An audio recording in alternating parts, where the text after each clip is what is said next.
Price the Lord, hallelujah. ಎಲ್ಲರೂ ದೇವರ ವಾಕ್ಯಕ್ಕೆ ಈ ವರ್ಷದ ಅಥವಾ ಈ ತಿಂಗಳಿನ ರೇಮ ವಚನವನ್ನು ನಾವು ಓದಿಕೊಳ್ಳೋಣ.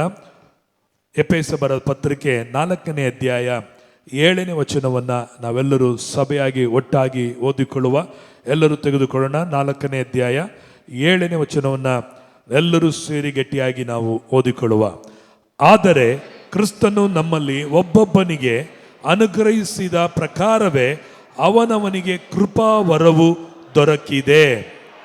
Amen, hallelujah. ನಾನೆಲ್ಲರೂ ಹೇಳಿದಾಗೆ ರಿಪೀಟ್ ಆಗಿ ಹೇಳಿರಿ. ಕ್ರಿಸ್ತನು ನಮ್ಮಲ್ಲಿ ಒಬ್ಬೊಬ್ಬನಿಗೆ ಅನುಗ್ರಹಿಸಿದ ಪ್ರಕಾರವೇ ಅವನವನಿಗೆ ಕೃಪಾವರವು ದೊರಕಿದೆ. ಆಮೆನ್. ಇಲ್ಲಿ ನಾವು ನೋಡುತ್ತೇವೆ ಒಬ್ಬೊಬ್ಬನಿಗೆ ಮತ್ತು ಅವನವನಿಗೆ, ಒಬ್ಬೊಬ್ಬನಿಗೂ ಅವನವನಿಗೂ ಎಂಬುದಾಗಿ ನೋಡುತ್ತೇವೆ. ಹಾಗಾದರೆ ಇಲ್ಲಿ ಸಭೆಯಲ್ಲಿ ದೇವರು ಒಬ್ಬೊಬ್ಬನಿಗೂ ಅನುಗ್ರಹಿಸಿದ್ದಾನೆ ತನ್ನ ಆಶೀರ್ವಾದಗಳನ್ನು. ನೀವು ಸುಮ್ಮನೆ ಇಲ್ಲಿ ಯಾರು ಇಲ್ಲಿ ದೇವರು ನಿಮ್ಮನ್ನು ಕರೆದಿಲ್ಲ. ದೇವರು ನಿಮ್ಮನ್ನು ಕರೆದು ನಿಮ್ಮನ್ನು ಅನುಗ್ರಹಿಸಿದ್ದಾನೆ. ಈ ಈಸ್ ಬ್ಲೆಸ್ಸೆಡ್, ಆಶೀರ್ವದಿಸಿ ಬಿಟ್ಟಿದ್ದಾನೆ. ನಾವು ಅನೇಕ ವೇಳೆಗಳಲ್ಲಿ ಇನ್ನು ಆಶೀರ್ವಾದ ಆಶೀರ್ವಾದ ಆಶೀರ್ವಾದ ಬೇಕು ಅಥವಾ ಆಶೀರ್ವದಿಸು ಎಂಬುದಾಗಿ ನಾವು ನೆಗೆಟಿವ್ ಥಾಟ್ ಆಗಿ ನಕಾರಾತ್ಮಕವಾಗಿಯೇ ಯೋಚನೆ ಮಾಡ್ತೇವೆ. ಆದರೆ ದೇವರು ವಾಕ್ಯದ ನೋಡ್ತೇವೆ, ಯು ಆರ್ ಆಲ್ರೆಡಿ ಬ್ಲೆಸ್ಡ್. ನೀವು ಆಶೀರ್ವದಿಸಲ್ಪಟ್ಟವರಾಗಿದ್ದೀರಿ. ಕ್ರಿಸ್ತನು ಯಾವಾಗ ನಿಮ್ಮ ಒಳಗಡೆ ಬಂದೋ ಆವಾಗಲೇ ನೀವೇನಾಗಿದ್ದೀರಿ? ಆಶೀರ್ವದಿಸಲ್ಪಟ್ಟವರಾಗಿದ್ದೀರಿ. ಮತ್ತು ಆಶೀರ್ವಾದಗಳು ಮಾತ್ರವೇ ಅಲ್ಲ, ಒಬ್ಬೊಬ್ಬನಿಗೆ ಕೃಪಾ ವರಗಳನ್ನು ದೇವರು ನಿಮಗೆ ದೊರಕಿದೆ. ನಿಮಗೆ ವರಗಳನ್ನು ದೇವರು ಏನು ಮಾಡಿದ್ದಾನೆ? ದೊರಕಿಸಿದ್ದಾನೆ, ಆತ ನೀಡಿದ್ದಾನೆ. ನಿನ್ನು ವರಕ್ಕಾಗಿ ನಾವು ದೇವರ ಹತ್ರ ವರ ಕೊಡು ದೇವರೇ, ನನಗೆ ಆ ವರ ಕೊಡು, ನನಗೆ ಈ ವರ ಕೊಡು. ಅದ್ಭುತಗಳನ್ನು ಮಾಡುವ ವರಗಳು ನನ್ನಲ್ಲಿ ಇಲ್ಲ. ರೋಗ ಸೌಖ್ಯ ಮಾಡುವ ವರ ನನ್ನ ಹತ್ರ ಇಲ್ಲ. ಅದು ಯಾರೋ ಒಬ್ಬ ಪಾಸ್ಟರ್ಗಿರ್ತದೆ, ಯಾರೋ ಸೇವಕರಿಗಿರ್ತದೆ, ಅವ್ರಿಗಿರುತ್ತೆ ಇವ್ರಿಗಿರುತ್ತೆ ಎಂಬುದಾಗಿ ನೆನೆಸುತ್ತಾ ನಮ್ಮಲ್ಲಿ ವರ ಇಲ್ಲ, ಬರೀ ಮೊರ ಇದೆ. ಇನ್ನೂ ದೇವರ ಹತ್ರ ಕೊಡಪ್ಪ ಅಂತ ಕೇಳಕ್ಕೆ. ನನಗೆ ವರ ಇಲ್ಲ, ವರ ಕೊಡು ದೇವರೇ ಅಂತ ಕೇಳಲಿಕ್ಕೆ ವರ ದೇವರು ನಮಗೆ ಕೊಟ್ಟಿದ್ದಾನೆ. ನಾವು ಕೈಯಲ್ಲಿ ಬೆರಿ ಮೊರ ಹಿಡ್ಕೊಂಡು ದೇವರ ಹತ್ರ ಬಂದಿಲ್ಲ. ನಿಮ್ಮ ಹೃದಯಗಳನ್ನು ದೇವರು ವರಗಳಿಂದ ಆತನು ತುಂಬಿಸಿದ್ದಾನೆ. ನಾವು ನೆನೆಸ್ತೇವೆ, ನನಗೆ ಪ್ರವಾದನೆ ವರ ಇಲ್ಲ, ಅದು ಯಾರಿಗೋ ಇದೆ. ಗುಣಪಡಿಸುವ ವರ ನನ್ನಲ್ಲಿಲ್ಲ. ರೋಗಗಳನ್ನು ವಾಸಿ ಮಾಡುವ ವರ ನನ್ನ ಹತ್ರ ಇಲ್ಲ. ಅದ್ಭುತ ಸೂಚಕ ಕಾರ್ಯಗಳನ್ನು ಮಾಡುವ ವರ ನನ್ನ ಹತ್ರ ಇಲ್ಲ. ಮತ್ತೆ ನನಗೆ ರೋಗಿಗಳನ್ನು ಅಥವಾ ಆ ದೆವ್ವಗಳನ್ನು ಬಿಡಿಸುವ ವರ ನನ್ನ ಹತ್ರ ಇಲ್ಲ. ವಾಣಿಗಳನ್ನು ಮಾತನಾಡುವ ವರ ನನಗೆ ಇಲ್ಲ, ಅಥವಾ ಅದರ ಅರ್ಥವನ್ನು ಹೇಳುವಂಥ ವರ ಇಲ್ಲ, ಅಥವಾ ಜ್ಞಾನವಾಕ್ಯ ವಿದ್ಯೆ ವಾಕ್ಯ ಎಂಬಂಥ ವರಗಳನ್ನು ದೇವರು ನನಗೆ ಕೊಟ್ಟಿಲ್ಲ. ನಾನು ಜಸ್ಟ್ ಸಭೆಯಲ್ಲಿ ಒಂದು ಆರ್ಡಿನರಿ ಆಗಿರುವಂಥ ಏನಾಗಿದ್ದೀನಿ? ವಿಶ್ವಾಸಿ ಅಷ್ಟೇ. ನಾನು ಅದಕ್ಕೆಲ್ಲ ಏನಿಲ್ಲ, ಯೋಗ್ಯತೆ ಇಲ್ಲ. ಅದೆಲ್ಲ ಮಾಡಬೇಕಂದ್ರೆ ಅದೊಂದು ದೊಡ್ಡ ಸಾಧನೆ ಬೇಕು. ಅದೆಲ್ಲ ವರಗಳನ್ನು ಹೊಂದ್ಕೊಳ್ಬೇಕಾದ್ರೆ ನನಗೆ ಭಾಳ ಭಕ್ತಿ ಇರಬೇಕು, ಭಾಳ ನಂಬಿಕೆ ಇರಬೇಕು, ಭಾಳ ನನಗೇನಿರಬೇಕು? ಆ ಯೋಗ್ಯತೆಗಳು, ಪ್ರಾರ್ಥನೆ ಜೀವಿತ ನನಗಿರಬೇಕು. ಉಪವಾಸ ಎಲ್ಲ ಮಾಡೋಕ್ಕೆ ನನ್ನ ಕೈಲಿ ಅಷ್ಟೆಲ್ಲ ಮಾಡೋಕ್ಕಾಗಲ್ಲ. ಅದು ವರಗಳನ್ನು ಹೊಂದ್ಕೊಳ್ಬೇಕಾದ್ರೆ 40 ದಿನ ಉಪವಾಸ ಮಾಡಬೇಕು, 21 ದಿನ ಉಪವಾಸ ಮಾಡಬೇಕು.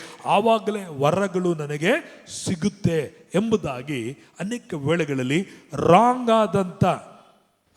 ಆದಂಥ ಮಾಹಿತಿ ನಮ್ಮ ಬುದ್ಧಿಯಲ್ಲಿ ನಾವು ಹೊಂದಿದ್ದೇವೆ. ಸೈತಾನನು ಆ ಬುದ್ಧಿ ಬಂದಾಗ ಆಮೇನ್ ಅಂತ ಹೇಳಿ ನಿಮ್ಮ ವರಗಳನ್ನು ನೀವು ಉಪಯೋಗ ಮಾಡಲಾರದಂತೆ ನಿಮ್ಮನ್ನು ಏನು ಮಾಡಿದ್ದಾನೆ? ನಿಮ್ಮ ಕಣ್ಣುಗಳನ್ನು ಪ್ರಕಾಶಿಸಲಾರದಂತೆ ಮಂಕು ಮಾಡಿಟ್ಟು, ನಾವು ಇಷ್ಟೇ, ನಮ್ಮ ಜೀವನ ಇಷ್ಟೇ, ನಾವು ಅದಕ್ಕೆಲ್ಲ ಯೋಗ್ಯತೆ ನಾವು ಪಡೆದಿಲ್ಲ, ಅಷ್ಟು ಭಕ್ತಿ ನಮ್ಮಲ್ಲಿ ಇಲ್ಲ, ಚಾಪೆ ಇದ್ದಷ್ಟು ನಾವೇನು ಮಾಡಬೇಕು? ಕಾಲು ಚಾಚಬೇಕು. ಯಾಕೆ? ಅದು ಇಲ್ಲಿದ್ದಾಗ ನಾವು ಪ್ರಯತ್ನ ಮಾಡಿ ಅದು ಆಗಲಿಲ್ಲ ಅಂದರೆ ಯಾಕೆ? ಅನೇಕ ವೇಳೆಗಳಲ್ಲಿ ಪ್ರಾರ್ಥನೆ ಮಾಡಿ ಅದು ಆಗಲಿಲ್ಲ ಅಂದರೆ ಏನಕ್ಕೆ ಬೇಕು? ಅವಮಾನ ಆಗುತ್ತೆ, ಅಥವಾ ಜನ ಏನು ತಿಳ್ಕೊಳ್ತಾರೆ, ಈ ವರಗಳು ನಮ್ಮಲ್ಲಿ ಆಪರೇಟ್ ಆಗಲಿಲ್ಲ ಎಂಬುದಾಗಿ ಯೋಚಿಸಿನೇ ತಮ್ಮ ಒಳಗಡೆ ಶ್ರೇಷ್ಠವಾದಂಥ ವರಗಳನ್ನು ಕೊಟ್ಟಿರುವಂಥ ವರಗಳನ್ನು ನಾವು ಅದಿಮಿಟ್ಟುಕೊಂಡು ಬಚ್ಚಿಟ್ಟು ಅವು ಕೆಲಸಕ್ಕೆ ಬಾರದಂತೆ ಅವುಗಳನ್ನು ನಿಷ್ಪ್ರಯೋಜನವಾಗಿ ಇರುವಂಥ ವಿಶ್ವಾಸಿಗಳಾಗಿ ದೇವರು ನಮ್ಮನ್ನು ಮಾಡಿಲ್ಲ. ಪ್ರಯೋಜನವುಳ್ಳಂಥ ವಿಶ್ವಾಸಿಗಳಾಗಿರಬೇಕು ಎಂಬುದಕ್ಕಾಗಿ ದೇವರು ನಿಮ್ಮ ಒಳಗಡೆ ಕೃಪಾ ವರಗಳನ್ನು ದೇವರು ಕೊಟ್ಟಿದ್ದಾನೆ. ಹಲ್ಲೆಲೂಯಾ. ಸೊ ವರವೇ ಏನಾಗಿದೆ? ಕೃಪಾ ವರವಾಗಿದೆ. ಕೃಪೆ ಅದರ ಅರ್ಥ ಏನು? ಅರ್ಹತೆ ಇಲ್ಲದವನಿಗೆ, ಯೋಗ್ಯತೆ ಇಲ್ಲದವನಿಗೆ ಯೋಗ್ಯನಾಗಿ ಮಾಡುವುದೇ ಕೃಪೆ. ಹಾಗಾದರೆ ನೀನು ಮತ್ತು ನಾನು ಯೋಗ್ಯತೆ ಮೇಲೆಗೆ ನಮ್ಮ ಕ್ವಾಲಿಫಿಕೇಶನ್ ಮೂಲಕವಾಗಿ, ಭಕ್ತಿಯ ಮೂಲಕವಾಗಿ, ಬಹಳ ನಂಬಿಕೆ ಇರೋದರ ಮೂಲಕವಾಗಿ, ನಾವು ಬಹಳ ಒಳ್ಳೆಯವರಾಗಿದ್ದರ ಮೂಲಕವಾಗಿ, ಬಹಳ ಹೆಚ್ಚು ಪ್ರಾರ್ಥನೆ ಮಾಡೋದರ ಮೂಲಕವಾಗಿ ನಮಗೆ ದೇವರು ವರಗಳನ್ನು ಕೊಡುವವನಲ್ಲ. ಯಾವ ಕ್ವಾಲಿಫಿಕೇಶನ್ ಇಲ್ಲದಂತೆ ಒಂದೇ ಒಂದು ಕ್ವಾಲಿಫಿಕೇಶನ್, ಅರ್ಹತೆ. ದೇವರು ನಮ್ಮಲ್ಲಿ ನೋಡುವುದೇನು ಗೊತ್ತಾ? ಯೇಸು ಕ್ರಿಸ್ತನ ಮೇಲೆ ನೀನು ನಂಬಿಕೆ ಇಟ್ಟಿರುವುದಾದರೆ ಅದೇ ದೊಡ್ಡ ಕ್ವಾಲಿಫಿಕೇಶನ್ ಆಗಿ ಕಾಣಲ್ಪಡುತ್ತದೆ. Amen, hallelujah. ಹಾಗಾದರೆ ಯೇಸುನ ನಂಬಿದ ನಿಮಗೆಲ್ಲರಿಗೂ ವರಗಳು ದೊರಕಿದೆ. ದೇವರು ನಿಮಗೆ ಏನು ಮಾಡಿದ್ದಾನೆ? ವರಗಳನ್ನು ನೀಡಿದ್ದಾನೆ. ಬೈಬಲಲ್ಲಿ ನಾವು ನೋಡ್ತೇನೆ, ಒಬ್ಬನೊಬ್ಬ ವ್ಯಕ್ತಿ ಆತನು ಬೇರೆ ದೇಶಕ್ಕೆ ಹೋಗುವಾಗ ತನ್ನ ಬಳಿಲಿರುವಂಥ ಆಳುಗಳನ್ನು ಕರೆದು ಅವನಿಗೆ ಏನು ಮಾಡ್ತಾನೆ? ಒಬ್ಬನಿಗೆ 5 ತಾಲಂತು, ಒಬ್ಬನಿಗೆ 2 ತಾಲಂತು, ಒಬ್ಬನಿಗೆ 1 ತಾಲಂತುಗಳನ್ನು ಕೊಟ್ಟು ಅವನು ಬೇರೆ ದೇಶಕ್ಕೆ ಹೋಗಿರ್ತಾನೆ. ಅವನು ಬೇರೆ ದೇಶಕ್ಕೆ ಹೋಗಿ ಬಹಳ ವರ್ಷಗಳಾದ ನಂತರವಾಗಿ ತಿರುಗಿ ಅವನು ತನ್ನ ದೇಶಕ್ಕೆ ಬಂದಾಗ ಆ 3 ವಿಧ ಆಳುಗಳನ್ನು ಕರೀತಾನೆ. 5 ತಾಲಂತು ಕೊಟ್ಟವರನ್ನ ಕರೀತಾನೆ, ಬನ್ರಿ ಎಂಬುದಾಗಿ. 2 ತಾಲಂತುಗಳನ್ನು ಕೊಟ್ಟವನನ್ನು ಕರೀತಾರೆ, ಬನ್ರಿ ಎಂಬುದಾಗಿ. ಅವರು ಬರ್ತಾರೆ. ಕಡೆದಾಗಿ 1 ತಾಲಂತು ಕೊಟ್ಟವನು ಸಹ ಆತನು ಬರುವನಾಗಿ ಕಾಣಲ್ಪಡ್ತಾನೆ. ಈ ಕೊಡಲ್ಪಟ್ಟವರಿಗೆ 5 ಕೊಟ್ಟವನಿಗೆ ದೇವರು ಕೇಳ್ತಾನೆ, ನಾನು ನಿನಗೆ ಕೊಟ್ಟಂತ 5 ತಾಲಂತುಗಳನ್ನು, ಅಂದರೆ 1 ತಾಲಂತು ಸುಮಾರು ಆಗಿನ ಕಾಲಕ್ಕೆ 3,000 ರೂಪಾಯಿ ಎಂಬುದಾಗಿ ಬೆಲೆ ಕಟ್ಟುವಂಥದ್ದಾಗಿ ಕಾಣಲ್ಪಡುತ್ತದೆ. ನಾನು 5 ಕೊಟ್ಟನಲ್ಲ, ನೀನು ಏನು ಮಾಡದೆ? ಅವನು ಹೇಳ್ತಾನೆ ಕೂಡಲೇ ಸಂತೋಷವಾಗಿ, ಸ್ವಾಮಿ ನೀನು 5 ಕೊಟ್ಟದರಲ್ಲಿ ನಾನೇನು ಮಾಡಿದೆ? ಅದನ್ನು 10 ಮಾಡಿದ್ದೇನೆ. ಆ ಯಜಮಾನನಿಗೆ ಬಹಳ ಸಂತೋಷ ಆಯಿತು. ಬಾ, ನನ್ನ ಆ ಸೌಭಾಗ್ಯದಲ್ಲಿ ಸೇರು. ನೀನು ಸ್ವಲ್ಪದಲ್ಲಿ ನಂಬಿಗಸ್ತನಾಗಿದ್ದರಿಂದ ನಾನು ಅನೇಕ ವಿಷಯಗಳಲ್ಲಿ ನಿನ್ನನ್ನು ಅಧಿಕಾರಿಯಾಗಿ ನೇಮಿಸ್ತೇನೆ. ವೆರಿ ಗುಡ್, ವೆಲ್ ಡನ್ ಎಂಬುದಾಗಿ ಅವನಿಗೆ ಆ ಸಭಾಷಿಗಿರಿ ಅವನು ಹೊಂದಿಕೊಂಡ. ಎರಡನೇದಾಗಿ ಬಂದವನಿಗೆ ಅವನಿಗೆ ಹೇಳಿದ್ರು, ನೀನೇನು ಮಾಡಿದೆ? ಅವನು ಹೇಳಿದ, ಸ್ವಾಮಿ ನನಗೆ ನೀವು 2 ಕೊಟ್ರಿ, ನೋಡ್ರಿ ನಾನು 4 ಮಾಡಿದ್ದೇನೆ.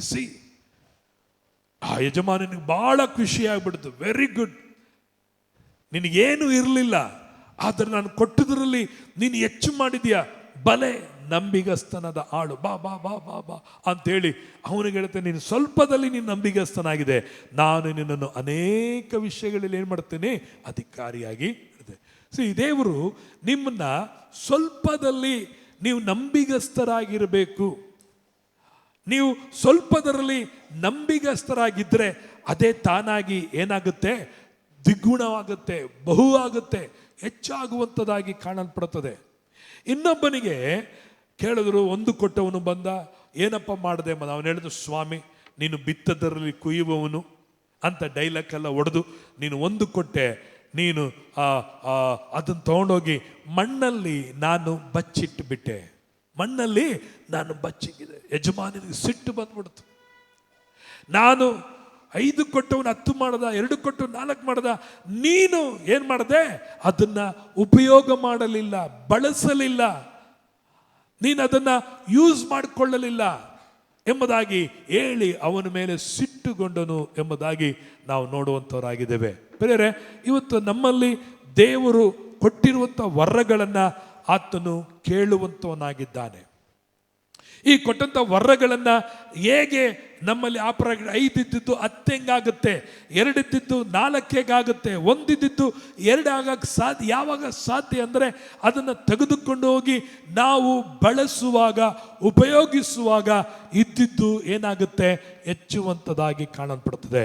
ಇವತ್ತು ನಮ್ಮಲ್ಲಿರುವಂಥ ಸಮಸ್ಯೆ ಏನಂದರೆ, ನಾವು ಭಾಳ ಸುಂದರವಾಗಿ, ಅದ್ಭುತವಾಗಿ ವಾರ ವಾರ ಚರ್ಚಿಗೆ ಬರ್ತೀವಿ, ವರ್ಷಾನುಗಟ್ಟಲೆ ಚರ್ಚಿಗೆ ಬರ್ತೀವಿ, ವಾಕ್ಯಗಳನ್ನು ನಾವು ಚೆನ್ನಾಗಿ ಕೇಳುತ್ತೇವೆ, ಕಾಣಿಕೆ ಆಗ್ತೇವೆ, ದಶಮ ಕೊಡ್ಬೋದು ಅಥವಾ ಹೋಗ್ಬೋದು ಸಭೆಗೆ, ಮನೆಗೆ ಹಿಂತಿರುಗಿ ನಾವು ಹೋಗ್ತಾ ಬರ್ತಾ ಹೀಗೇನೆ ನಾವು ಏನಾಗಿದ್ದೇವೆ, ಹೊಂದಿದ ವರಗಳನ್ನು ಪ್ರಯೋಜನ ಪಡಿಸದಂತೆ, ಹೊಂದಿದ ವರಗಳನ್ನು ಉಪಯೋಗ ಮಾಡದಂತೆ ನಮ್ಮ ವರಗಳನ್ನು ನಾವು ಮೌನವಾಗಿ ಬಚ್ಚಿಟ್ಟಿರೋ ತನಕ ಅದು ಹೆಚ್ಚಾಗಿ ಆಗಲಿಕ್ಕೆ ಸಾಧ್ಯತೆ ಇಲ್ಲ.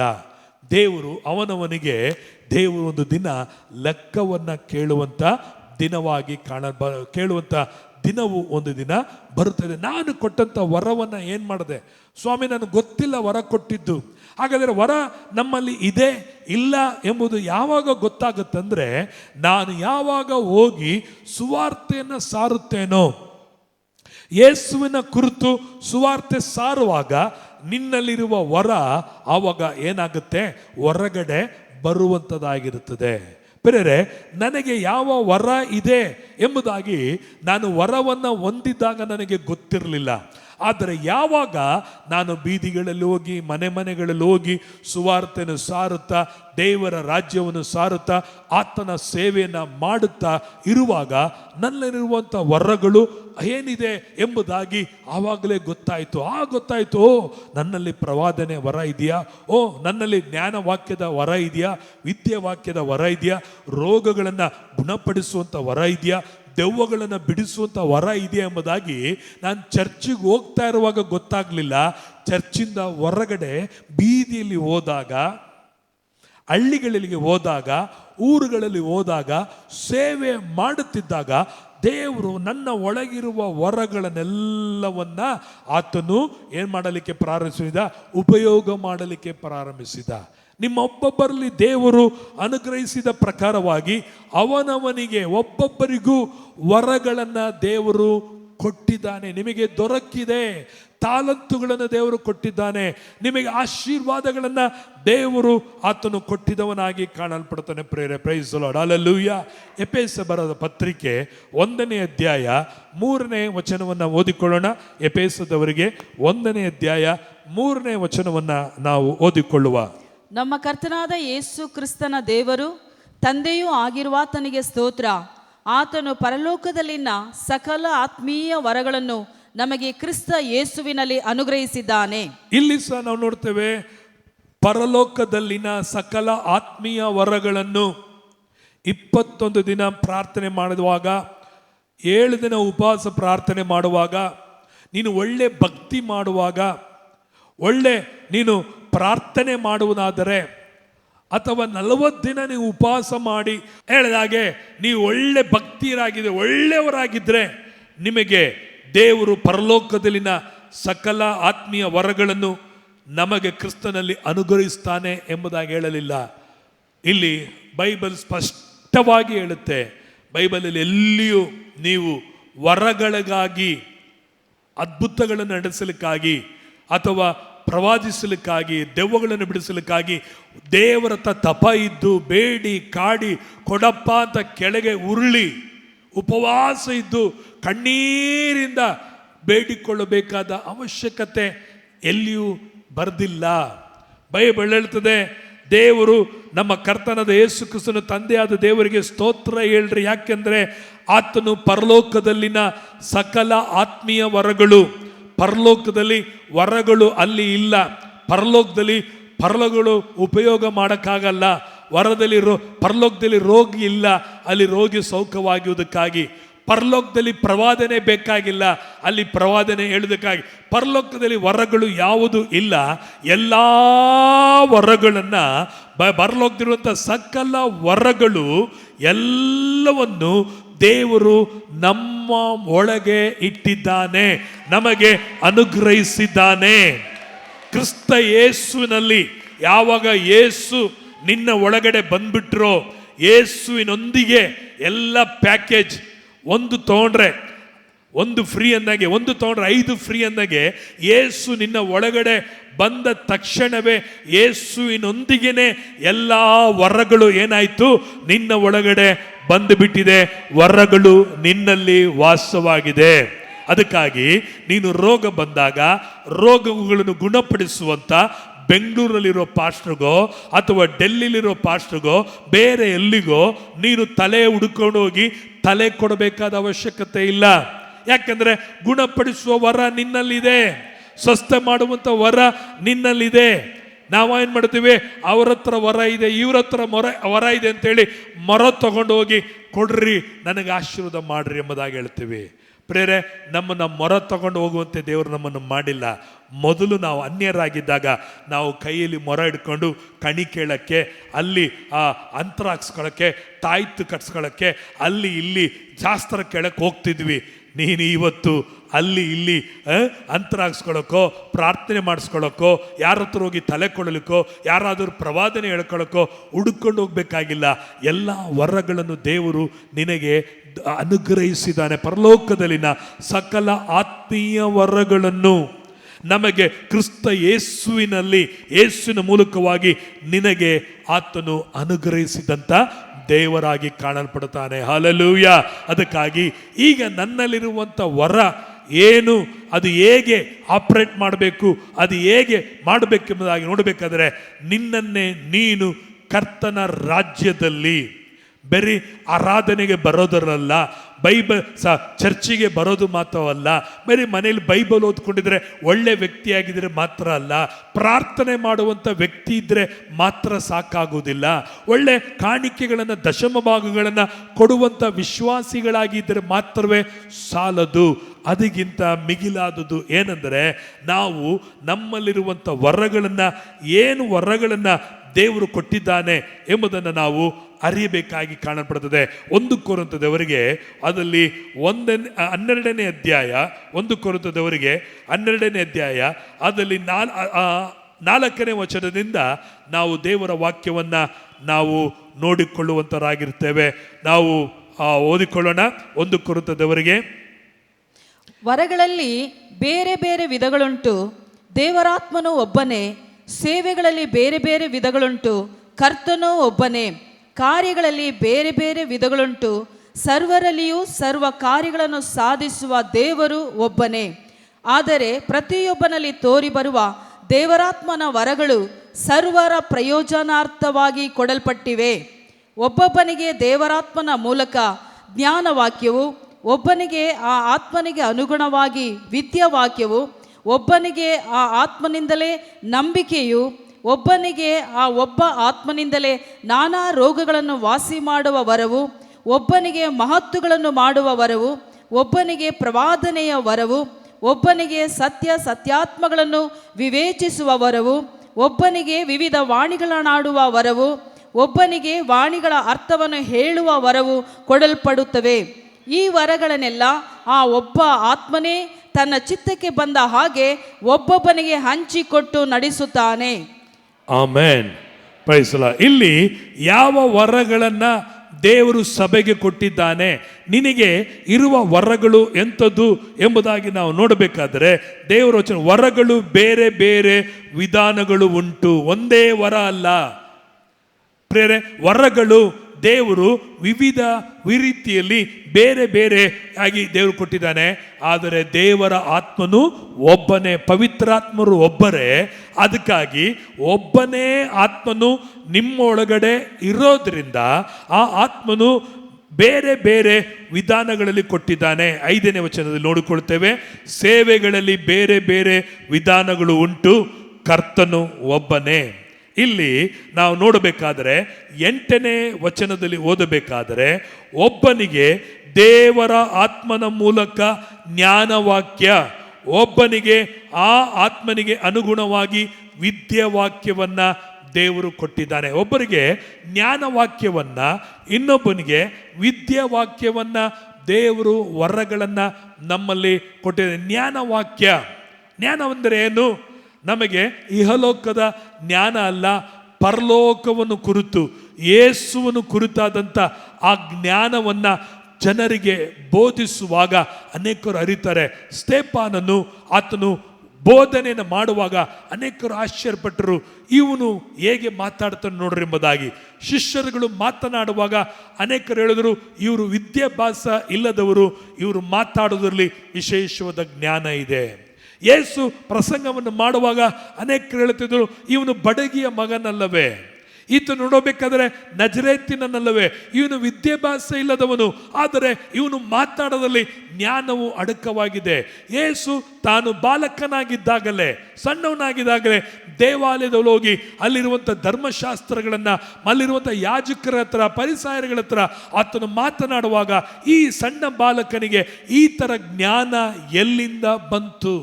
ಯೇಸುವಲ್ಲಿ ಇದ್ದಂಥ ಜ್ಞಾನ ಇವತ್ತು ದೇವರು ನಮ್ಮಲ್ಲಿ ಆತನು ನೀಡಿದ್ದಾನೆ. ಎರಡನೇದಾಗಿ ವಿದ್ಯಾವಾಕ್ಯ ಅಂತ ನೋಡ್ಬೇಕಾದ್ರೆ ವಾಕ್ಯಗಳನ್ನು ಪ್ರಕಟಿಸಿ ಮಾತನಾಡುವಂಥದ್ದು, ವಾಕ್ಯಗಳನ್ನು ತಿಳಿಸಿ ಹೇಳುವಂಥ, ವಾಕ್ಯವನ್ನು ಟೀಚ್ ಮಾಡುವಂಥದ್ದು, ಸತ್ಯವನ್ನು ಬೋಧಿಸುವಂಥದ್ದು ದೇವರು ನಮಗೆ ಕೊಟ್ಟಿದ್ದಾನೆ. ಇದನ್ನು ಕೇಳುವಾಗ ನಮ್ಮ ಕೂಡಲೇ ಮನಸ್ಸು ಏನು ಹೇಳ್ತಾರೆ, ಇದು ನಮಗೆ ಬೇಡಪ್ಪ, ನಮಗೆ ಆಗ್ಬೇಕು, ನನಗೆ ಅದಕ್ಕೆ ಯೋಗ್ಯತೆ ಇಲ್ಲ, ನಾನು ಅದಕ್ಕೆ ಪಾತ್ರನಲ್ಲ.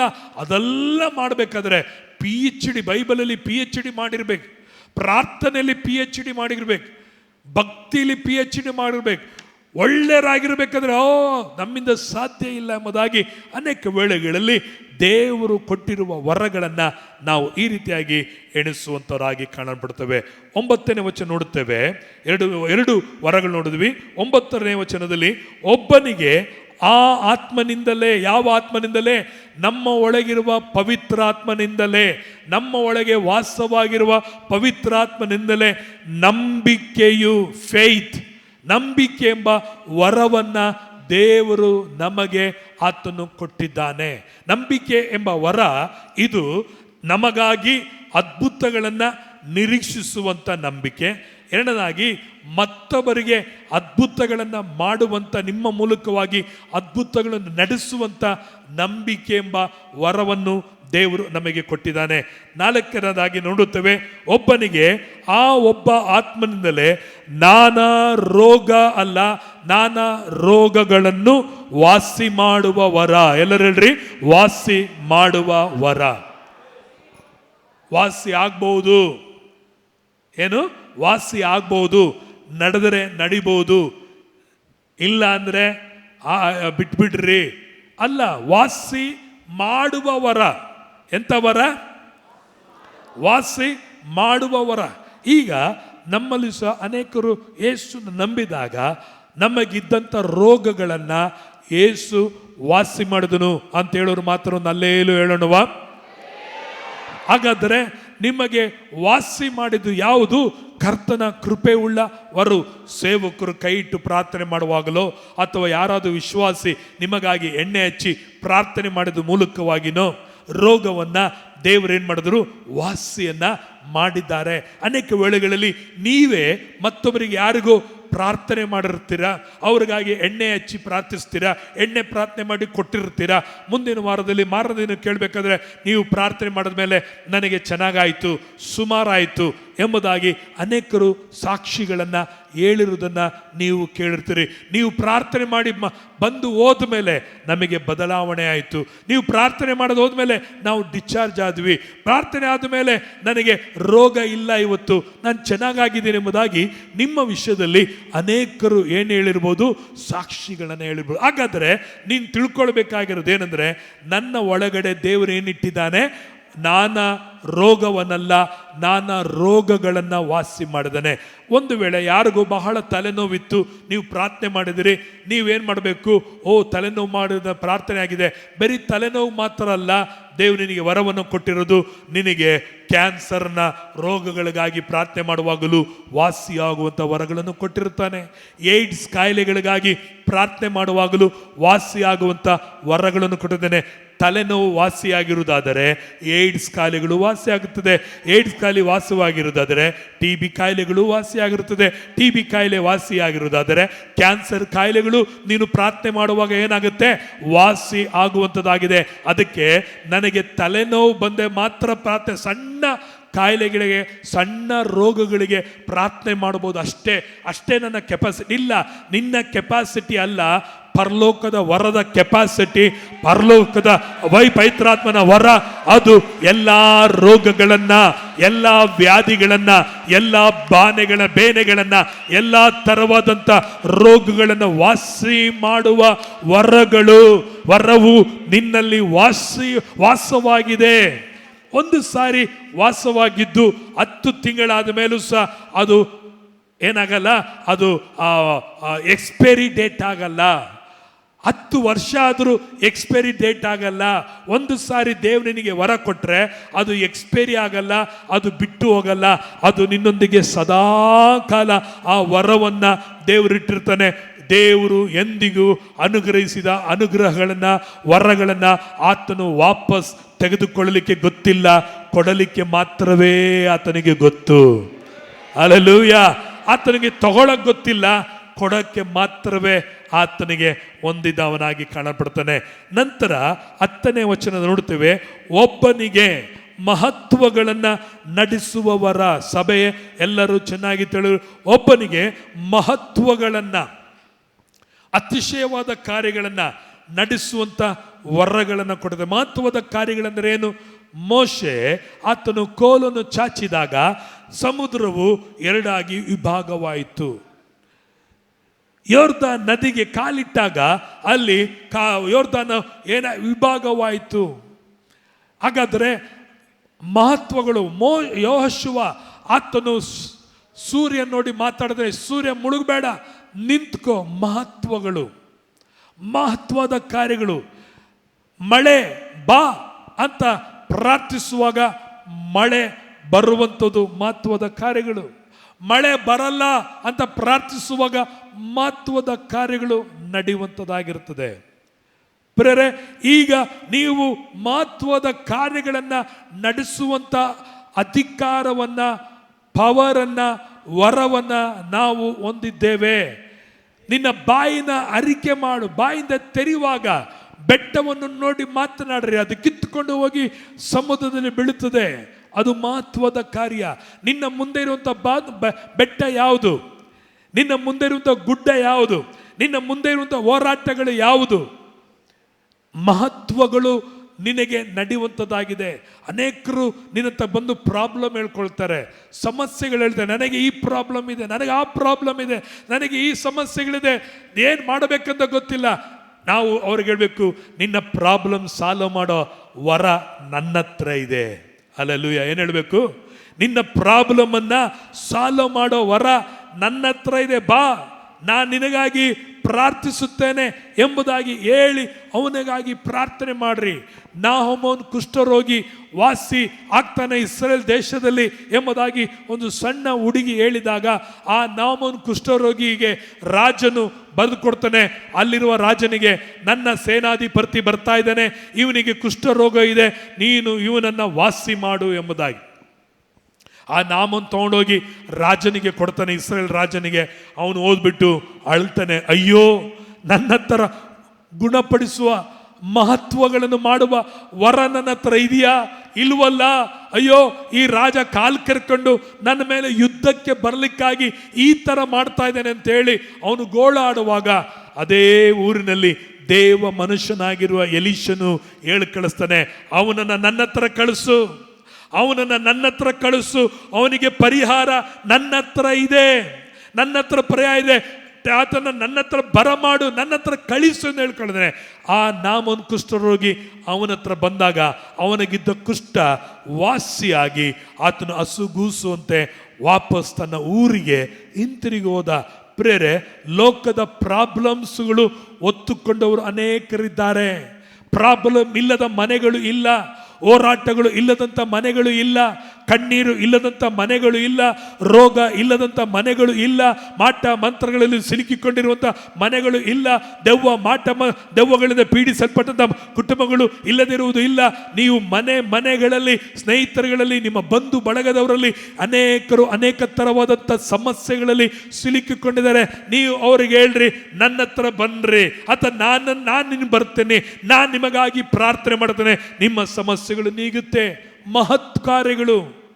ಎಲಿಷಾ ಒಂದು ಕಡೆ ಹೋದಾಗ ನೀರು, ಅಲ್ಲಿ ನೋಡಬೇಕು, ಊರು ಚೆನ್ನಾಗಿದೆ, ಊರು ಚೆನ್ನಾಗಿ ಸುಂದರವಾದ ಊರು, ಆದರೆ ಅಲ್ಲಿ ನೀರು ಕುಡಿದವರು ಬಂಜೆ ಆಗ್ತಾ ಇದ್ದಾರೆ, ಆ ನೀರು ಕಹಿಯಾಗಿದೆ. ಅವನು ಹೇಳ್ತಾನೆ, ಸ್ವಲ್ಪ ಉಪ್ಪು ತಗೊಂಬನ್ರಿ, ಸ್ವಲ್ಪ ಉಪ್ಪು ತಗೊಂಬಂದು ಆ ನೀರಲ್ಲಿ ಹಾಕಿರಿ, ಬೆರೆಸ್ರಿ, ತಗೊಂಡೋಗಿ ಅದನ್ನು ಏನು ಮಾಡ್ರಿ, ಜನಗಳಿಗೆ ಕೊಡ್ರಿ. ಆವತ್ತಿಂದ ಆ ನೀರು ಬಂಜೆತನ ಹೋಯ್ತು, ಸಿಹಿ ಆಯಿತು. ಇವತ್ತುವರೆಗೂ, ಅವತ್ತಾಗಿದ್ದ ಅದ್ಭುತ ಇವತ್ತುವರೆಗೂ ಆ ನೀರು ಸಿಹಿಯಾಗಿದೆ. ನಾನು ಹೇಳ್ತೇನೆ, ನಿಮ್ಮ ಜೀವಿತದಲ್ಲಿ ಅದ್ಭುತಗಳನ್ನು, ಮಹತ್ವಗಳನ್ನು ಬರೀ ರೋಗವಾಸಿ ಮಾಡೋದು ಮಾತ್ರ ಅಲ್ಲ, ಅರ್ಥ ಆಯ್ತರ, ಮಹತ್ವಗಳನ್ನು. ಕೆಲವು ಮನೆಗಳಲ್ಲಿ ಅನೇಕ ದರಿದ್ರ ತುಂಬಿರುತ್ತದೆ, ಅನೇಕ ಮನೆಗಳಲ್ಲಿ ಶಾಪ ತುಂಬಿರುತ್ತದೆ. ನೀವು ಕೇಳ್ತಾರೆ, ನಮ್ಮ ಮನೆಯಲ್ಲಿ ಸಮಸ್ಯೆ, ನೀವು ಹೋಗಿ ಹೇಳ್ರಿ, ಯೇಸುವಿನ ನಾಮದಲ್ಲಿ ಈ ಮನೆಯಲ್ಲಿ ಬಿಡುಗಡೆ ಆಗಲಿ, ಮಹತ್ವ ಕಾರ್ಯಗಳನ್ನು ನಡೆಸಿ. ಒಂದೇ ಒಂದು ಮಾತಿನಲ್ಲಿ ಆಳು ಸ್ವಸ್ಥವಾದನು, ಒಂದೇ ಒಂದು ಮಾತಿನಲ್ಲಿ ಮಹತ್ ಕಾರ್ಯ, ನೀರು ದ್ರಾಕ್ಷಾರಸವಾಗಿ ಮಾರ್ಪಡಿತು. ಪೇತ್ರನ ನೆರಳು ಬಿದ್ದಾಗ ಮಹತ್ವದ ಕಾರ್ಯಗಳು ನಡೆಯಿತು. ಪ್ರಿಯರೇ, ಮಹತ್ವದ ಕಾರ್ಯಗಳನ್ನು, ವರಗಳನ್ನು ದೇವರು ಇಟ್ಟುಕೊಂಡಿಲ್ಲ, ದೇವರು ನಮ್ಮಲ್ಲಿ ಇಟ್ಟಿದ್ದಾನೆ. ಪರಲೋಕದಲ್ಲಿ ವರಗಳು ಇಲ್ಲ, ಪರಲೋಕದಲ್ಲಿ ಸ್ವಸ್ಥತೆ ಇಲ್ಲ, ಪರಲೋಕದಲ್ಲಿ ಪ್ರವಾದನೆ ಇಲ್ಲ. ಅದೆಲ್ಲ ಪ್ರವಾದನೆಗಳು, ಸ್ವಸ್ಥತೆಗಳು, ಅದ್ಭುತಗಳು ಎಲ್ಲಿದೆ? ನನ್ನಲ್ಲಿದೆ. ಎಲ್ಲರೂ ಹೇಳ್ರಿ, ಜೋರಾಗಿ ಹೇಳ್ರಿ, ಯಾರಲ್ಲಿದೆ? ಜ್ಞಾನವಾಕ್ಯ ಯಾರ ಹತ್ರ ಇದೆ? ವಿದ್ಯೆ ವಾಕ್ಯ ಯಾರ ಹತ್ರ ಇದೆ? ನಂಬಿಕೆ ವರ ಯಾರ ಹತ್ರ ಇದೆ? ರೋಗಗಳನ್ನು ವಾಸಿ ಮಾಡುವ ಯಾರ ಹತ್ರ ಇದೆ? ಮಹತ್ವಗಳನ್ನು ನಡೆಸುವಂತ ವರ ಯಾರ ಹತ್ರ ಇದೆ? ಇಟ್ಕೊಂಡು ಏನ್ ಮಾಡ್ಬೇಕು? ಇವಾಗ ಎಲ್ಲರೂ ಏನ್ ಮಾಡಬೇಕು? ಹೋಗಿ ಹೊರಗಡೆ ಹಂಚಬೇಕು, ಪ್ರಾರ್ಥನೆ ಮಾಡಬೇಕು, ಸುವಾರ್ತೆ ಸಾರಬೇಕು, ಕೈ ರೋಗಿಗಳ ಮೇಲೆ ಇಡಬೇಕು. ಆವಾಗ ನಿನ್ನಲ್ಲಿರುವ ವರಗಳು ಏನಾಗುತ್ತೆ? ಅದು ಆಪರೇಟ್ ಆಗುವಂಥದ್ದಾಗಿ, ಕಾರ್ಯ ಮಾಡುವಂಥದ್ದಾಗಿ ಕಾಣಲ್ಪಡುತ್ತದೆ. Praise the Lord, hallelujah. ಹಾಗೆ ನಾವು 10ನೇ ವಚನದಲ್ಲಿ ಓದಿಕೊಳ್ಳುತ್ತೇವೆ, ಒಬ್ಬನಿಗೆ ಮಹತ್ವಗಳನ್ನು ಮಾಡುವ ವರವು, ಒಬ್ಬನಿಗೆ ಪ್ರವಾದನೆಯ ವರವು. ಒಬ್ಬನಿಗೆ ಎಂಥ ವರವು? ಎಲ್ಲರೂ ಹೇಳ್ರಿ, ಎಂಥ ವರವು? ನಮ್ಮಲ್ಲಿ ಯಾವ ವರವನ್ನು ದೇವರು ಕೊಟ್ಟಿದ್ದಾನೆ? ಪ್ರವಾದನೆಯ ವರವನ್ನ ಕೊಟ್ಟಿದ್ದಾನೆ. ಪ್ರವಾದನೆ ವರ ಅಂತ ಹೇಳಿದ್ರೆ, ನೀನು ಒಬ್ಬರ ಹತ್ರ ಮಾತನಾಡುವಾಗ ಅವರ ಜೀವನದಲ್ಲಿ ನಡೀತಿರುವ ಸಂಗತಿಗಳನ್ನು, ನಡಿಲಿಕ್ಕೆ ಹೋಗುವ ಸಂಗತಿಗಳನ್ನು, ನಡೆದಿರುವ ಸಂಗತಿಗಳನ್ನು ತಾನಾಗಿನೇ ಮಾತಾಡ್ತಿರ್ತೀಯ. ಅವರ ಭವಿಷ್ಯತ್ತನ್ನು ಕುರಿತು ಮಾತಾಡ್ತಿರ್ತೀಯ. ಅನೇಕರು ಪ್ರವಾದನೆನ ಕಣಿತರ ಅಥವಾ ಆ ಕಣಿ ಹೇಳುವ ಹಾಗೆ, ಜಾತಕ ಹೇಳುವ ರೀತಿಯಲ್ಲಿ ಪ್ರವಾದಿಸುವಂಥದ್ದಲ್ಲ. ಪ್ರವಾದನೆ ಅಂದ್ರೆ ನೋಡಬೇಕಾದರೆ ಅವನಿಗೆ ಭಕ್ತಿ ವೃದ್ಧಿ ಉಂಟು ಮಾಡುವುದಕ್ಕಾಗಿನೂ, ಮತ್ತೊಬ್ಬರಿಗೆ ಸೋತು ಹೋದವನನ್ನು ಬಲಪಡಿಸುವುದಕ್ಕಾಗಿನೂ, ಮತ್ತೊಬ್ಬರನ್ನ ಕ್ರಿಸ್ತನಲ್ಲಿ ನೆಲೆಗೊಳಿಸುವುದಕ್ಕಾಗಿ ದೇವರು ಪ್ರವಾದನೆ ವರವನ್ನು ನಮ್ಮ ಒಳಗಡೆ ದೇವರು ಇಟ್ಟಿದ್ದಾನೆ. ಹಲ್ಲೆಲೂಯಾ. ಅದಕ್ಕಾಗಿ ಪ್ರಿಯರೇ, ನಮ್ಮಲ್ಲಿ ಶ್ರೇಷ್ಠವಾದ ಪ್ರವಾದನೆ ವರ ಯಾವುದಂದ್ರೆ, ಯಾರೆಲ್ಲ ಯೇಸುವನ್ನು ಕುರಿತು ಸಾಕ್ಷಿ ಹೇಳ್ತಿರೋ, ಸುವಾರ್ತೆ ಹೇಳ್ತಿರೋ, ಅದೇ ಶ್ರೇಷ್ಠವಾದಂಥ ಪ್ರವಾದನೆ. ಯಾವುದು ಶ್ರೇಷ್ಠವಾದ ಪ್ರವಾದನೆ? ಯೇಸುವನ್ನು ಕುರಿತು ಹೇಳೋದು. ಪ್ರವಾದನೆ ಅಂದರೆ ಏನು? ನಡೆದಿರುವ ಕಾರ್ಯ, ನಡೀತಿರುವ ಕಾರ್ಯ, ಮುಂದೆ ನಡೆಯುವಂಥ ಆಗುವಂಥ ಕಾರ್ಯಗಳನ್ನು ಹೇಳುವುದೇ ಪ್ರವಾದನೆ. ಹಾಗಾದರೆ ಈ ಪ್ರವಾದನೆ ಯೇಸುವನ್ನು ಕುರಿತು ಮಾತಾಡುವಾಗ ಈ 3 ಕಾರ್ಯಗಳು ಸಂಭವಿಸುತ್ತದೆ. ಯೇಸು ಹುಟ್ಟಿದ್ದು ನಾವು ಮಾತಾಡಬೇಕು. ಯೇಸು ಹೇಗೆ ಜನಿಸಿದ? ಕನ್ಯಾ ಹೊಟ್ಟೆಯಲ್ಲಿ ಜನಿಸಿದನು. ಆತನ ಜೀವನ ಹೇಗಿತ್ತು? ಆತನು ಏನೆಲ್ಲ ಅದ್ಭುತಗಳನ್ನು ಮಾಡದ, ಅವುಗಳನ್ನು ಹೇಳುವುದು. ಕಳೆದ ಕಾಲದ ಅದ್ಭುತಗಳನ್ನು ಪ್ರವಾದನೆ ನಾವು ಹೇಳ್ತೀವಿ. ಆಮೇಲೆ ಇವತ್ತು ಯೇಸು ಏನ್ ಮಾಡ್ತಾ ಇದ್ದಾನೆ? ಯೇಸು ನಂಬಿದ ಮೇಲೆ ನನ್ನ ಜೀವನದಲ್ಲಿ ಏನಾಯ್ತು? ಯೇಸುನ ನಂಬಿದ ಮೇಲೆ ನಿನ್ನ ಜೀವನದಲ್ಲಿ ಏನಾಯ್ತು? ಇವತ್ತಿಗೂ ಯೇಸುನ ನಂಬಿದವರಿಗೆ ರೋಗಗಳು ವಾಸಿಯಾಗುತ್ತೆ, ಪಾಪಗಳು ಕ್ಷಮಿಸಲ್ಪಡುತ್ತದೆ, ನಿತ್ಯ ಜೀವ ಹೊಂದುತ್ತಾರೆ, ಸಮಾಧಾನ ಹೊಂದುತ್ತಾರೆ, ದರಿದ್ರದಿಂದ ಬಿಡುಗಡೆ ಹೊಂದುತ್ತಾರೆ, ಶಾಪದಿಂದ ಬಿಡುಗಡೆ ಹೊಂದುತ್ತಾರೆ. ಅವರು ನಿತ್ಯ ಜೀವಕ್ಕೆ ಪಾತ್ರರಾಗುತ್ತಾರೆ, ಮರಣದಿಂದ ತಪ್ಪಿಸಿ ಪರಲೋಕಕ್ಕೆ ಸೇರುತ್ತಾರೆ. ಇವತ್ತಿಗೂ ಯೇಸುವಿನ ರಕ್ಷಣೆ, ಯೇಸುವಿನ ನಾಮದಲ್ಲಿರುವ ಶಕ್ತಿ ಕುಂದಿ ಹೋಗಲಿಲ್ಲ. ನಡೆದದ್ದು ಹೇಳಿದ್ರಿ, ಈಗ ನಡೀತಿರುವುದು ಹೇಳ್ತೀರಿ. ಮುಂದೆ ಯೇಸು ತಿರುಗಿ ಬರುತ್ತಾನೆ. ಏನ್ ಮಾಡ್ತಾನೆ? ಯೇಸು ತಿರುಗಿ ಬರುತ್ತಾನೆ. ಆತ ನಂಬಿದವರನ್ನ ಆತನು ಪರಲೋಕಕ್ಕೆ ಕೊಂಡು ಹೋಗುತ್ತಾನೆ. ಈ 3 ಕಾರ್ಯಗಳ ಯಾರೆಲ್ಲ ಹೇಳ್ತಿರೋ ನೀವು ದಿವಸ ಪ್ರವಾದನೆ ಮಾತನಾಡೋರಾಗಿರುತ್ತೀರಾ. ಇದನ್ನ ಮಾತಾಡ್ತಾನೆ ರೀ. ಇದನ್ನು ಹೇಳ್ತಾನೆ ರೀ. ಏಸು ಜನನ ಜೀವನ ಇವತ್ತು ನಿನ್ನ ಜೀವನದಲ್ಲಿ, ನನ್ನ ಜೀವನದಲ್ಲಿ, ಲೋಕದಲ್ಲಿ ಇವತ್ತುವರೆಗೂ ನಾಳೆಗೂ ಏಸುವಿನ ರಕ್ಷಣೆಯು ನಿಂತು ಹೋಗಲಿಲ್ಲ. ನಾಳೆ ಒಬ್ಬ ಮಗು ಹುಟ್ಟುವುದಾದರೆ ಆ ಮಗುಗೂ ರಕ್ಷಣೆ ಸಿದ್ಧವಾಗಿದೆ.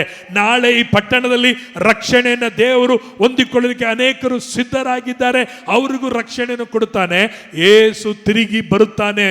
ಈ 3 ವಿಷಯಗಳನ್ನ ಯಾರು ಹೇಳ್ತಾನೇ ಇರ್ತಾರೋ, 2ನೇ ಪ್ರವಾದನೆ ಯಾರ ಜೀವನದಲ್ಲಿ ನೀವು ಮಾತನಾಡುತ್ತಿರಲ್ಲ ಅಲ್ಲಿ ಪ್ರವಾದನಕರವಾಗಿ ದೇವರ ವರಗಳು ಆಪರೇಟ್ ಆಗುತ್ತೆ.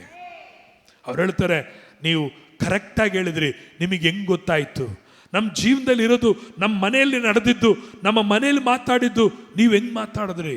ಅನೇಕ ವೇಳೆಗಳಲ್ಲಿ ಸಭೆಯಲ್ಲಿ ಗೊಂದಲ ಏನು ಗೊತ್ತಾ? ವಿಶ್ವಾಸಿಗಳು ಪಾಸ್ಟರ್ಗಳ ಮೇಲೆ ತಪ್ಪಾಗಿದ್ದು, ನಮ್ಮ ಮನೆಯಲ್ಲಿ ನಡೆದಿದ್ದು, ನಾನು ಇವ್ರ ಹತ್ರ ಹೇಳಿದ್ದು, ನಾನು ಅವ್ರ ಹತ್ರ ಮಾತಾಡಿದ್ದು ಪಾಸ್ಟ್ರಿಗೆ ಹೆಂಗೆ ಗೊತ್ತಾಯ್ತು? ಯಾರೋ ಹಾಕ್ಕೊಟ್ಬಿಟ್ರು, ನನ್ನ ಹೆಂಡತಿ ಹೇಳಿರ್ತಾಳೆ, ಇಲ್ಲ ನನ್ನ ಗಂಡ ಹೇಳಿರ್ತಾನೆ, ಇಲ್ಲಂದ್ರೆ ನಾನು ಯಾರು ಹೇಳಿರ್ತಾನೋ ಅವರೇ ಹೋಗಿ ಪಿನ್ ಹೊಡೆದಿರ್ತಾರೆ, ಅವರೇ ಹೇಳಿರ್ತಾರೆ. ಅನೇಕ ವೇಳೆಗಳಲ್ಲಿ ದೇವರು ಮಾತನಾಡುವಾಗ ಪ್ರವಾದನೆಕರವಾಗಿ ಪ್ರವಾದನೆಕರವಾಗಿ ಮಾತನಾಡುವುದು ನಮಗೆ ಗೊತ್ತಿರುವುದಿಲ್ಲ, ನಮಗೆ ತಿಳಿದಿರುವುದಿಲ್ಲ. ಬಟ್ ದೇವರು ಪ್ರವಾದನೆಕರವಾಗಿ ಮಾತಾಡ್ತಿರ್ತಾನೆ. ಇವತ್ತು ಸಹ ದೇವರು ಪ್ರವಾದನೆಕರವಾಗಿ ತನ್ನ ಸೇವಕರ ಮೂಲಕವಾಗಿ ನಿನ್ನೊಟ್ಟಿಗೆ ಮಾತಾಡ್ತಿದ್ದಾನೆ. ನಿನ್ನ ಒಳಗಡೆ ಕೃಪಾ ವರಗಳು ಇದೆ. ದೇವರು ನಿನ್ನನ್ನ ಅಭಿಷೇಕ ಮಾಡಿದ್ದಾರೆ. ನಿನ್ನ ಒಳಗಡೆ ವರಗಳು ಇದೆ. ಹಲ್ಲೆಲೂಯಾ.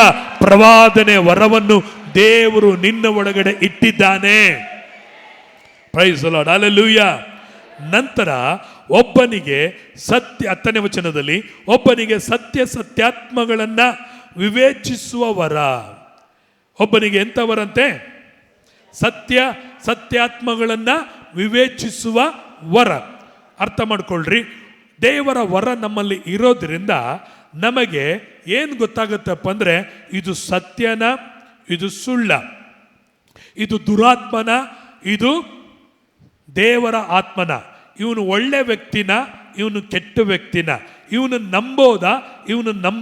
ನಂಬಾರ್ದ, ಈ ಕಡೆ ಹೋಗ್ಬೋದಾ, ಈ ಕಡೆ ಹೋಗ್ಬಾರ್ದ, ಈ ಗಾಡಿ ತಗೊಳ್ಬೇಕಾ, ಆ ಗಾಡಿ ತಗೊಳ್ಬೇಕಾ, ಈ ಬೀಜ ಬಿತ್ತಬೋದಾ, ಈ ಬೀಜ ಬಿತ್ತಬಾರ್ದ ಎಂಬಂತ ಸತ್ಯಾತ್ಮಗಳನ್ನ ವಿವೇಚಿಸುವಂಥದ್ದು, ಡಿವೈಡ್ ಮಾಡುವಂಥದ್ದು, ವಿಭಾಗಿಸುವಂಥದ್ದು. ಇದು ಕರ್ತನ ಚಿತ್ತ, ಇದು ಕರ್ತನ ಚಿತ್ತ ಇಲ್ಲ. ಇಂಥವ್ರನ್ನ ಮದುವೆ ಆಗ್ಬೋದಾ, ಇಂಥವ್ರನ್ನ ಮದುವೆ ಆಗಬಾರ್ದಾ ಎಂಬುದಾಗಿ ವಿವೇಚಿಸುವ ಆತ್ಮವನ್ನು ದೇವರು ನಮಗೆ ಕೊಂಡಿದ್ದಾನೆ.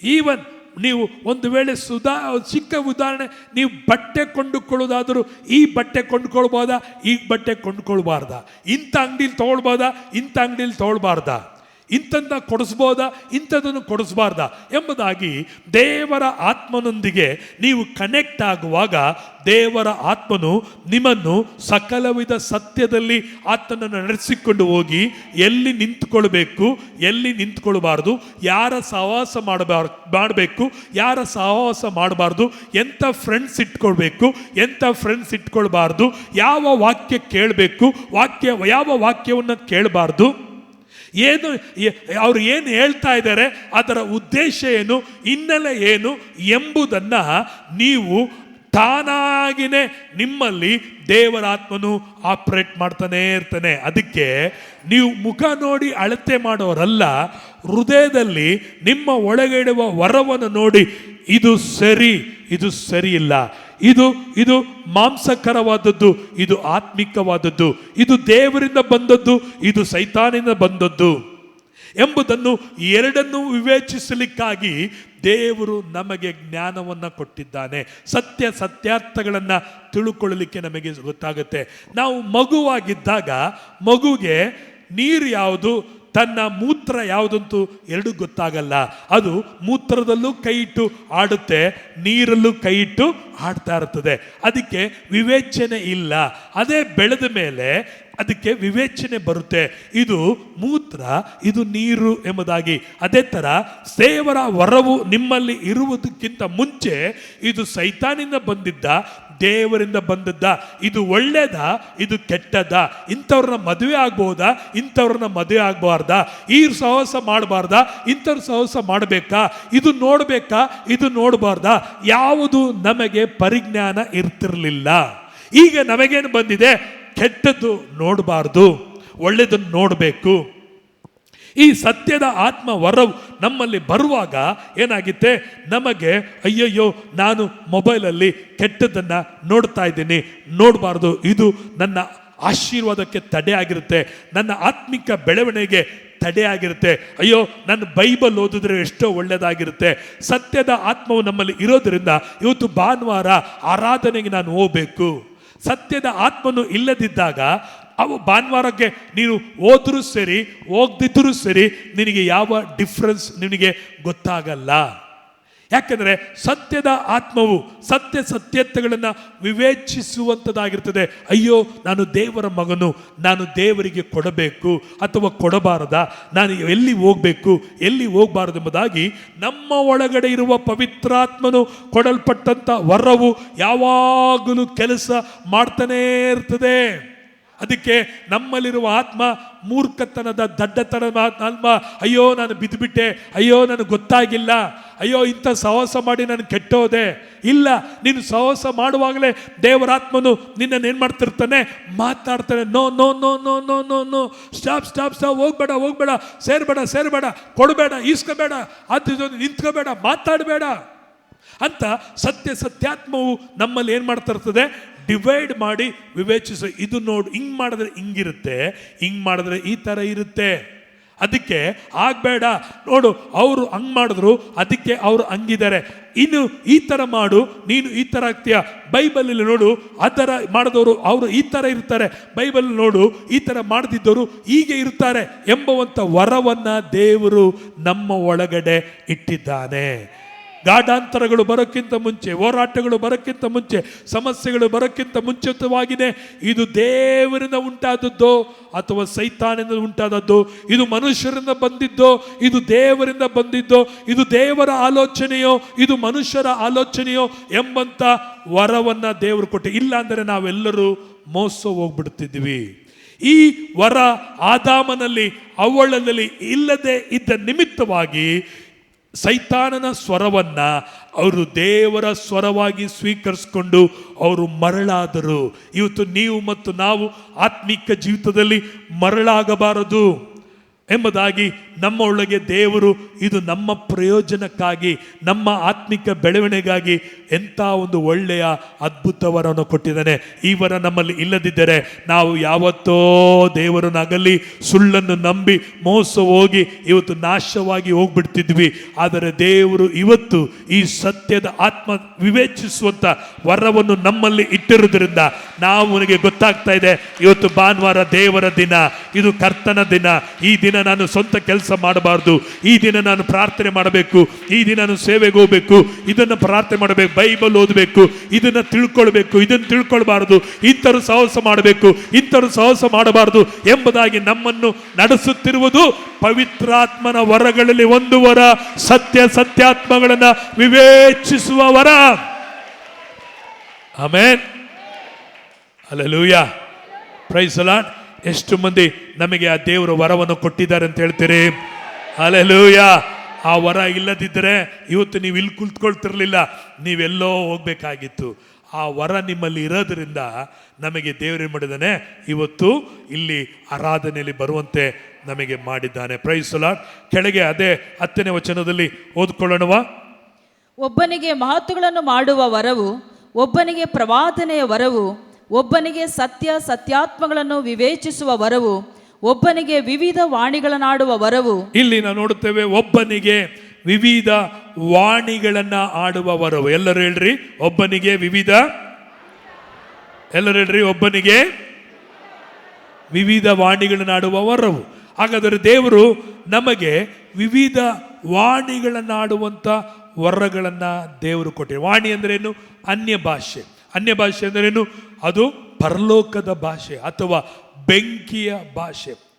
The fire of tongues, the tongues of fire. ಅನ್ಯ ಭಾಷೆ ಎಂಬುದು ದೇವರು ಎಲ್ಲರಿಗೂ ಆತನು ಉದುವಾಗಿ ವರವನ್ನು ಕೊಟ್ಟಿದ್ದಾನೆ. ಯಾರೆಲ್ಲ ಅನ್ಯ ಭಾಷೆ ಮಾತಾಡ್ತಾರೆ ಅವ್ರ ಮತ್ತೊಂದು ಕೈ ಎತ್ತಿ ಒಂದು ಆಮೇನ್ ಅಂತ ಹೇಳೋಣವಾ? ಯಾರೆಲ್ಲ ಹೆಚ್ಚು ವಾಣಿಗಳನ್ನ ಆಡ್ತೀರಿ ಅವ್ರು ಮಾತ್ರ ಒಂದು ಆಮೇನ್ ಅಂತ ಹೇಳೋಣವಾ? ಹಲ್ಲೆಲೂಯಾ.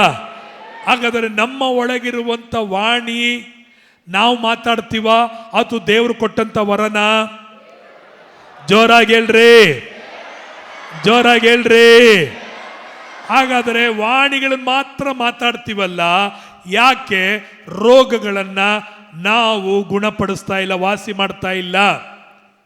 ಯಾಕೆ ಪ್ರವಾದನೆ ಹೇಳ್ತಾ ಇಲ್ಲ? ಯಾಕೆ ಜ್ಞಾನ ವಾಕ್ಯಗಳನ್ನ, ವಿದ್ಯಾ ವಾಕ್ಯಗಳನ್ನ, ಮಾತ್ಕಾರ್ಯಗಳನ್ನ ಯಾಕೆ ಮಾಡ್ತಾ ಇಲ್ಲ ಅಂದ್ರೆ, ನಾವು ಹೆಚ್ಚು ವಾಣಿಗಳನ್ನು ಆಡುವುದಕ್ಕೆ ಪ್ರಾಮುಖ್ಯತ್ವಗಳನ್ನು ಕೊಟ್ಟಿರ್ತೀವಿ. ಸಭೆಯಲ್ಲಿ ಬಂದಾಗ ವಾಣಿ, ಬೀದಿಲಿ ಹೋಗುವಾಗ ವಾಣಿ ಮಾತಾಡ್ತೀವಿ, ಮನೇಲಿದ್ದಾಗ ವಾಣಿ ಮಾತಾಡ್ತಿರ್ತೀವಿ. ಇದನ್ನೇ ನಮ್ಮ ಮೈಂಡ್ ಏನಾಗ್ಬಿಟ್ಟಿದೆ, ಹಗಲು ರಾತ್ರಿ ಚರ್ಚಿಗೆ ಬಂದಿದ ತಕ್ಷಣ ವಾಣಿ, ಇಲ್ಲಿ ಮೈಕಲ್ಲಿ ಹಿಡಿದ ತಕ್ಷಣ ವಾಣಿ ಆಡ್ತಿರ್ತಾರೆ. ಇದನ್ನೇ ನಾವು ಅಭ್ಯಾಸವನ್ನು ಮಾಡಿಕೊಂಡು ಇದರಲ್ಲೇ ನಾವೇನಾಗ್ತೀವಿ, ಹೆಚ್ಚು ಮುತುವರ್ಜನೆ ಕೊಟ್ಟು ವಾಣಿಗಳಿಗೆ ಪ್ರಾಮುಖ್ಯತೆಯನ್ನು ಕೊಡೋದ್ರಿಂದ ಸಭೆಯಲ್ಲಿ ಎಲ್ಲರೂ ವಾಣಿಗಳನ್ನು ನಾವೇನು ಮಾಡೋರಾಗಿದ್ದೇವೆ, ಮಾತನಾಡ. ಹಾಗಾದರೆ ವಾಣಿಯನ್ನು ಕೊಟ್ಟಂತ ದೇವರು ನಿಮಗೇನು ಕೊಟ್ಟಿರ್ತಾನೆ? ಹಾಗಾದರೆ ಗುಣಪಡಿಸುವವರ, ಜ್ಞಾನವಾಕ್ಯದವರ, ವಿದ್ಯಾವಾಕ್ಯದವರ, ಆಮೇಲೆ ಅದ್ಭುತಗಳನ್ನು ಮಾಡುವ ವರ, ನಂಬಿಕೆಯ ವರವನ್ನ ಕೊಟ್ಟಿರಲ್ವಾ? ಆದರೆ ಯಾಕೆ ಅದನ್ನು ಬಳಸ್ತಾ ಇಲ್ಲ? ಅದನ್ನು ನಾವು ಹೆಚ್ಚು ಮುಖ್ಯತ್ವ ಕೊಡ್ತಾ ಇಲ್ಲ, ಗಮನ ಅದ ಕಡೆ ನಾವು ಹರಿಸ್ತಾ ಇಲ್ಲ. ನಾವು ಗಮನ ಹರಿಸೋದೇನು? ಭಾನುವಾರ ವಾಣಿ ಆಡಬೇಕು, ಮತ್ತೆ ಇನ್ನೊಂದು ಭಾನುವಾರ ಬರಬೇಕು, ಭಾನುವಾರ ಬರಬೇಕು, ಇನ್ನೊಂದು ಭಾನುವಾರ ಬರಬೇಕು, ವಾರ ಬಂದು ವರ್ಷಗಳೇ ಉರುಳೋಯ್ತು. ಆದರೆ ಯಾವುದಕ್ಕೂ ನಾವೇನು ಮಾಡ್ತಾ ಇಲ್ಲ, ಪ್ರಾಮುಖ್ಯತೆ ಕೊಡ್ತಾ ಇಲ್ಲ. ಸಭೆಯೇ ಈ ದಿನಗಳಲ್ಲಿ ಪವಿತ್ರ ಆತ್ಮನು ನಮಗೆ ಮಾತಾಡುತ್ತಿರುವುದನ್ನು, ನಿಮ್ಮಲ್ಲಿ ಇರುವಂಥ ಕೃಪಾ ವರಗಳನ್ನು ಏನು ಮಾಡ್ರಿ, ಪ್ರಜ್ವಲಿಸಿ ಅದನ್ನು ಉಪಯೋಗ ಮಾಡ್ರಿ. ಅದನ್ನು ಯಾರು ಬಚ್ಚಿಕ್ಬೇಡ್ರಿ. ದೀಪವನ್ನು ಹತ್ತಿಸಿ ಯಾರು ಕೊಳಗೋದು ಇಡಲ್ಲ. ದೀಪವನ್ನು ಹತ್ತಿಸಿ ಮಂಚದ ಒಳಗಡೆ ಇಡಲ್ಲ, ಮಂಚದ ಮೇಲೆ ಇಡ್ತಾನೆ, ಕೊಳಗದ ಮೇಲೆ ಇಡ್ತಾನೆ. ಯಾಕಂದರೆ ಅದು ಅನೇಕರಿಗೆ ಬೆಳಕು ಕೊಡೋದಕ್ಕಾಗಿ. ಸಭೆಯೇ, ನಿನ್ನ ದೇವರು ದಂಡವಾಗಿ ಅಥವಾ ಪ್ರಯೋಜನ ಇಲ್ಲದಂತೆ ಅಪ್ರಯೋಜನಕವಾಗಿ ದೇವರು ನಿಟ್ಟಿಲ್ಲ. ನಿನ್ನಲ್ಲಿರುವ ವರಗಳನ್ನು ನೀನು ಪ್ರಜ್ವಲಿಸುವಾಗ ನಾನು ಹೇಳ್ತೀನಿ, ನಿನ್ನ ಕೃಪಾ ವರಗಳು ನಿನ್ನ ಆಶೀರ್ವಾದಕ್ಕೆ ಬಾಗಿಲನ್ನು ತೆರೆದುಕೊಡುವಂಥದ್ದಾಗಿರುತ್ತದೆ. ಹಲ್ಲೆಲೂಯಾ. ನಾನು ಹೇಳ್ತೀನಿ, ನೀವು ನಿಮ್ಮ ಊರಲ್ಲಿ ಯಾರಿಗೋ ಅಸ್ವಸ್ಥನಾಗಿರೋನಿಗಾಗಿ ಪ್ರಾರ್ಥನೆ ಮಾಡುವಾಗ ಆ ಅಸ್ವಸ್ಥನು ಸ್ವಸ್ಥನಾದಾಗ ಖಂಡಿತವಾಗಿ ಆತನ ಮೂಲಕವಾಗಿ ಅನೇಕ ಜನರು ದೇವರ ಕಡೆಗೆ ಬರುವಂಥರಾಗಿರ್ತಾರೆ. ಯಾರೋ ಒಬ್ಬ ದೊಡ್ಡ ಶ್ರೀಮಂತನಿರ್ತ, ನೀವು ಕೆಲಸ ಮಾಡೋ ಓನರ್ಗೆ ಅಸ್ವಸ್ಥನಾಗಿರ್ತಾನೆ ಇಟ್ಕೊಳ್ರಿ. ಆ ಅಸ್ವಸ್ಥನಾಗಿರುವಂಥ ಓನರ್ ಮಗಳಿಗೋ, ಓನರ್ ಹೆಂಡ್ತಿಗೋ, ಓನರ್ ಮಗಳಿಗೋ, ಗಂಡನಿಗೋ ಪ್ರಾರ್ಥನೆ ಮಾಡಿ ಎಣ್ಣೆ ಹಚ್ಚಿ ಅಂತ ಹೇಳಿ ನೀವು ಕೊಡುವಾಗ ಅವರಿಗೆ ಸ್ವಸ್ಥತೆ ಆದರೆ ಖಂಡಿತವಾಗಿ ಅವರ ಮನೆಯಿಂದ ರಕ್ಷಣೆ ಅವರಿಗೆ ಉಂಟಾಗಿ ನಿನ್ನನ್ನು ಅವರು ಯಾವತ್ತಿಗೂ ಮರೆಯಲ್ಲ. ಇವರಿಂದ ನಮಗೆ ಪ್ರಾರ್ಥನೆಯಿಂದ ಸೌಖ್ಯವಾಯಿತು ಎಂಬುದಾಗಿ ನಿನ್ನನ್ನು ನಿನ್ನ ಮೂಲಕವಾಗಿ ದೇವರನ್ನು ಕೊಂಡಾಡುವಂಥರಾಗಿರ್ತಾರೆ. ಅದಕ್ಕೆ ನಮ್ಮ ಆಶೀರ್ವಾದದ ಮೇಲೆ ಕಣ್ಣಿಡದಂತೆ ವರಗಳ ಮೇಲೆ ಕಣ್ಣಿಡ್ರಿ, ವರಗಳನ್ನು ಪ್ರಜ್ವಲಿಸ್ಕೊಳ್ರಿ, ವರಗಳನ್ನು ಹೆಚ್ಚು ಮಾಡಿಕೊಳ್ರಿ, ಪ್ರವಾದಿಸುವರಾಗಿರ್ರಿ, ಗುಣಪಡಿಸುವಂಥರಾಗಿರಿ, ಮಾತ್ಕಾರ್ಯಗಳನ್ನು ನಡೆಸುವಂಥರಾಗಿರಿ, ನಂಬಿಕೆಯಲ್ಲಿ ಬೆಳೆಯುವರಾಗಿ ಕಾಣಲ್ಪಡ್ರಿ. ಆಗ ಅನೇಕರ ಜೀವಿತದಲ್ಲಿ ನಿಮ್ಮ ಬಾಳು ಪ್ರಯೋಜನವಾಗಿರುತ್ತದೆ, ನಿಮಗೂ ನೀವು ಆಶೀರ್ವಾದವಾಗಿರುತ್ತದೆ. ವಾಣಿಗಳು ಎಲ್ಲ ವರಗಳಿಗೆ ಒಂದು ಸೂಚನೆಯಾಗಿ ಕಾಣಲ್ಪಡುತ್ತದೆ. ವಾಣಿ ಅನ್ಯ ಭಾಷೆ ಮಾತನಾಡುವುದು ಎಲ್ಲ ವರಗಳಿಗೆ, ಎಲ್ಲ ವರಗಳು ಆಪರೇಟ್ ಆಗುತ್ತೆ ಅನ್ನೋಕ್ಕೆ ಒಂದೇ ಒಂದು ಸೂಚನೆ ಯಾವುದು ಗೊತ್ತಾ? ವಾಣಿ. ಒಂದು ಸಣ್ಣ ಒಂದು ಕಾರನ್ನು ಓಪನ್ ಮಾಡಿದ್ರೆ, ಒಂದು ಮನೆ ಬಾಗಿಲನ್ನು ಓಪನ್ ಮಾಡಿದ್ರೆ ಎಲ್ಲ ಬಾಗಿಲು ತೆರೆದಾಗೆ, ಕಾರು ಅದು ಆನ್ ಆದಾಗೇನೆ ಕಾರು ನಡೀತದೆ. ಮನೆ ಒಂದು ಮೇನ್ ಕೀ ಓಪನ್ ಮಾಡಿದ್ರೆ ಎಲ್ಲ ಬಾಗಿಲು, ಬೆಡ್ರೂಮು, ಬಾತ್ರೂಮು, ಕಿಚನ್ನು ಎಲ್ಲ ಏನಾಗುತ್ತೆ? ತೆರೆಯಲ್ಪಡುವಂಥದ್ದಾಗಿದೆ. ಹಾಗೆಯೇ ಎಲ್ಲ 9 ವರಗಳಲ್ಲಿ ಒಂದೇ ಒಂದು ವರ ನಿನ್ನತ್ತು ಈ ಅನ್ಯ ಭಾಷೆ ಮಾತಾಡುವಂಥ ವರ ಇತ್ತಂದ್ರೆ, ಇನ್ನು ಉಳಿದಂಥ 8 ವರಗಳು ನಿನ್ನಲ್ಲಿ ಆಪರೇಟ್ ಆಗುತ್ತೆ ಎಂಬುದಾಗಿ. ಎಲ್ಲ ವರಗಳು ಆಗುತ್ತಾ ಆಗಲ್ವಾ ಎನ್ನಲಿಕ್ಕೆ ಒಂದೇ ಒಂದು ಗುರುತು ಯಾವುದು ಗೊತ್ತಾ? ಅನ್ಯ ಭಾಷೆ ಒಂದೇ. ಇನ್ನೊಂದ್ಸರಿ ಹೇಳ್ತೀನಿ ಕೇಳ್ರಿ, ಎಲ್ಲ ವರಗಳು ಆಪರೇಟ್ ಆಗುತ್ತೆ ಅನ್ನಕ್ಕೆ ಒಂದೇ ಒಂದು ಸೂಚನೆ ಅನ್ಯ ಭಾಷೆ. ನಿನ್ನಲ್ಲಿ ಅನ್ಯ ಭಾಷೆ ಇತ್ತಂದ್ರೆ ಜ್ಞಾನ ವಾಕ್ಯ ಬರುತ್ತೆ, ವಿದ್ಯೆ ವಾಕ್ಯ ಬರುತ್ತೆ, ನಂಬಿಕೆ ಉಂಟಾಗುತ್ತೆ, ರೋಗಗಳು ವಾಸಿಯಾಗುತ್ತೆ, ಮಾತ್ಕಾರಗಳು ನಡೆಯುವಂಥದ್ದಾಗಿದೆ, ಸತ್ಯಾತ್ಮಗಳನ್ನು ನೀನು ತಿಳ್ಕೊಳ್ಳಲಿಕ್ಕೆ ಸಾಧ್ಯವಾಗಿರುತ್ತದೆ, ದೆವ್ವಗಳನ್ನು ಬಿಡಿಸುವನಾಗಿರ್ತೀಯ, ಸೂಚಕ ಕಾರ್ಯಗಳು ನಿನ್ನ ಮೂಲಕವಾಗಿ ನಡೆಯುವಂಥದ್ದಾಗಿ ಕಾಣಲ್ಪಡುತ್ತದೆ. ಅದಕ್ಕೆ ಎಲ್ಲ ವರಗಳಿಗೆ ಸೂಚನೆ. ಗಾಡಿ ಸ್ಟಾರ್ಟ್ ಆಗಿದೆ ಅನ್ನೋಕ್ಕೆ ಒಂದು ಸೂಚನೆ ಏನು? ಸೌಂಡು ಅಲ್ಲೂರ. ಜನರೇಟ್ ಸ್ಟಾರ್ಟ್ ಆಗಿದ್ದಕ್ಕೆ ಒಂದು ಅದರಿಂದ ಶಕ್ತಿ, ಅದರಿಂದ ಪವರ್ ಹೊರಗಡೆ ಬರುತ್ತದೆ ಅಂದರೆ ಅದು ಸೌಂಡು. ಕಾರು ಹೋಗುತ್ತೆ ಅಂತ ಹೇಳಿದ್ರೆ ಅದಕ್ಕೆ ಸೌಂಡು. ಅದೇ ಥರ ಎಲ್ಲ ವರಗಳು ಆಪರೇಟ್ ಆಗುತ್ತೆ ಅಂತ ಹೇಳಿದ್ರೆ ಅದಕ್ಕೆ ಒಂದು ಸೌಂಡು. ಯಾವುದು? ಅನ್ಯ ಭಾಷೆ ಎಂಬ ಸೌಂಡು ಎಲ್ಲ ವರಗಳನ್ನು ಆಪರೇಟ್ ಮಾಡುವಂಥದ್ದಾಗಿರುತ್ತದೆ. ಆಮೇನ್, ಹಲ್ಲೆಲೂಯಾ. ಹೀಗೆ ಕಡೆದಾಗಿ ನಾವು ನೋಡುತ್ತೇವೆ, ಒಬ್ಬನಿಗೆ ವಾಣಿಗಳ ಅರ್ಥವನ್ನು ಹೇಳುವ ವರವು ಕೊಡಲ್ಪಟ್ಟಿದೆ. ಒಬ್ಬನಿಗೆ ನಾವು ಆಡುವ ಅನ್ಯ ಭಾಷೆಗಳನ್ನು ನಾವು ಮಾತಾಡ್ತಾ ಒಬ್ಬರು ಮಾತಾಡ್ತಿದ್ರೆ ಒಬ್ಬರಿಗೆ ಆ ಅನ್ಯ ಭಾಷೆಗಳು ಅರ್ಥ ಆಗ್ತಾ ಇರ್ತದೆ. ನೀವು ಪ್ರಾರ್ಥನೆ ಮಾಡುವಾಗ ವಾಣಿಗಳಿಂದ ಆ ವಾಣಿಗಳು ಮಾತಾಡ್ತಿರುವಾಗಲೇ ನಿಮಗೆ ಏನು ಮಾತಾಡ್ತಿದ್ದೀನಿ, ಏನು ಆರಾಧನೆ ಮಾಡ್ತಾ ಇದ್ದೀನಿ, ಏನು ಪ್ರಾರ್ಥನೆ ಮಾಡ್ತಾ ಇದ್ದೀನಿ ಎಂಬಂತ ನೀವು ಮಾತನಾಡುವ ಅನ್ಯ ಭಾಷೆಯಿಂದ ನಿಮಗೆ ಗೊತ್ತಾಗುತ್ತೆ. ನೀವೇ ಟ್ರಾನ್ಸ್ಲೇಟ್ ಮಾಡ್ಕೊಳ್ತೀರಾ, ಅರ್ಥ ಆಗುತ್ತೆ, ತಿಳ್ಕೊಳ್ಳುತ್ತೆ. ನಿಮ್ಮ ಪಕ್ಕದಲ್ಲಿ ಯಾರೋ ಒಬ್ಬರು ಅನ್ಯ ಭಾಷೆ ಮಾತಾಡ್ತಿರ್ತಾರೆ, ಅವ್ರು ಏನು ಮಾತಾಡ್ತಿರ್ತಾರೆ ಎಂಬುದಾಗಿ ನಿನಗೆ ಅರ್ಥ ಆಗುತ್ತೆ. ಇದು ಅರ್ಥ ಆಗಬೇಕಾದ್ರೆ ನೀನೇನು ಮಾಡಬೇಕಾಗಿದೆ? ನೀನು ಎಲ್ಲರಿಗಿಂತಲೂ ಹೆಚ್ಚಾಗಿ ವಾಣಿಗಳನ್ನು ನೀನು ಮಾತನಾಡಬೇಕಾಗಿದೆ. ಏನು? ಅರ್ಥ ಹೇಳ್ಬೇಕಾ? ಅರ್ಥ ಆಗಬೇಕಾ? ನಿನ್ನ ಪಕ್ಕದಲ್ಲಿ ಕೂತಿರೋರಿಗಿಂತ ಸಭೆಯಲ್ಲಿ ಹೆಚ್ಚು ಯಾರು ಮಾತಾಡ್ತಾರೋ ಅವ್ರಿಗಿಂತ ಹೆಚ್ಚು ನೀನು ಮಾತನಾಡುವಾಗ ನಿನಗೇನಾಗುತ್ತೆ? ಅರ್ಥ ಆಗುತ್ತೆ. ಸಾಧಾರಣ SLC ಓದಿರೋರಿಗೂ PUC ಓದಿರೋರಿಗೂ ಅಥವಾ PhD ಮಾಡೋರಿಗೂ ಭಾಳ ವ್ಯತ್ಯಾಸ ಇರ್ತದೆ. PhD ಮಾಡೋರಿಗೆ ಏನಂತ ತಿಳಿದು ಬೋಧನೆ ಮಾಡ್ತಾರೆ, ಟೀಚ್ ಮಾಡ್ತಾರೆ. ಅದೇ ಥರ ನೀನು ಅನ್ಯ ಭಾಷೆ ಮಾತಾಡೋದ್ರಲ್ಲಿ PhD ಮಾಡಬೇಕು. PhD ಏನು? ಹಗಲು ರಾತ್ರಿ ಎಡೆಬಿಡದೆ ಯಾವಾಗಲೂ ಅನ್ಯ ಭಾಷೆಗಳನ್ನು ಮಾತನಾಡಿ ನೀನು PhD ಮಾಡುವಾಗ ಏನಾಗುತ್ತೆ? ನಿನಗೆ ಅನ್ಯ ಭಾಷೆಗಳ ಪದಗಳು ಏನಂತೇಳಿ ಅರ್ಥ ಆಗುವಂತಾಗುತ್ತೆ. ಈ PhD ಮಾಡಿದವರೇ ಹೊಸ ಭಾಷೆಗಳನ್ನು ಏನು ಮಾಡ್ತಾರೆ? ಕಂಡುಹಿಡಿತಾರೆ. ಈಗ ಲಂಬಾಣಿ ಭಾಷೆ ಇದೆ ಅಂತ ಇಟ್ಕೊಳ್ರಿ. ಲಂಬಾಣಿ ಭಾಷೆಯನ್ನು ಲಿಪಿ ರೂಪದಲ್ಲಿ ಇನ್ನೂ ಬಂದಿಲ್ಲ. ಆ ಲಿಪಿ ರೂಪದಲ್ಲಿ ಕೊಂಡು ಬರಬೇಕಾದ್ರೆ SLC ಓದಿನ ಕೆಲ ಆಗಲ್ಲ, PUC ಓದಿನ ಕೆಲ ಆಗಲ್ಲ. ಅವನು ಏನಾಗಿರಬೇಕು?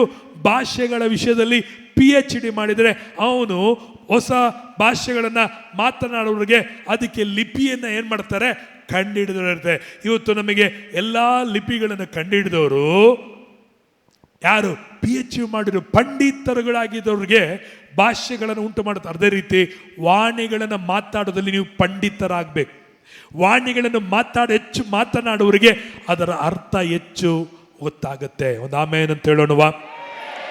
ಹಾಗಾದರೆ ನಾವು ಎಫೆಸರ ಪತ್ರಿಕೆ 4ನೇ ಅಧ್ಯಾಯ 7ನೇ ವಚನದಲ್ಲಿ ನೋಡ್ತೇವೆ, ಕ್ರಿಸ್ತನು ನಮ್ಮಲ್ಲಿ ಒಬ್ಬೊಬ್ಬರಿಗೆ ಅನುಗ್ರಹಿಸಿದ ಪ್ರಕಾರವೇ ಅವನವನಿಗೆ ಕೃಪಾವರವು ಏನಾಗಿದೆ?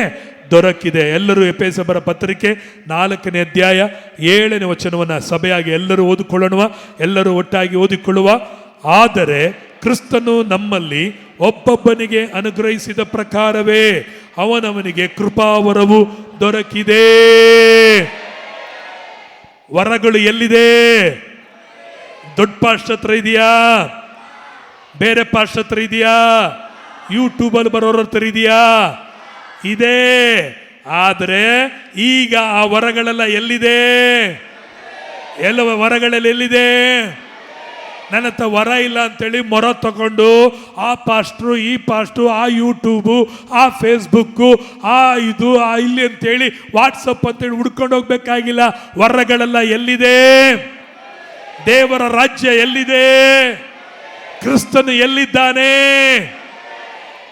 ಕ್ರಿಸ್ತನಂದ್ರೆ ಅಭಿಷಕ್ತನು. ಅಭಿಷಕ್ತನಾದ ಯೇಸು, ವರಗಳನ್ನು ಹೊಂದಿದ ಯೇಸು, ವರದ ಮಗನು ನಮಗೆ ದೊರಕಿದ್ದಾನೆ. ಅದಕ್ಕಾಗಿ ಎಲ್ಲ ವರಗಳು ಎಲ್ಲಿದೆ?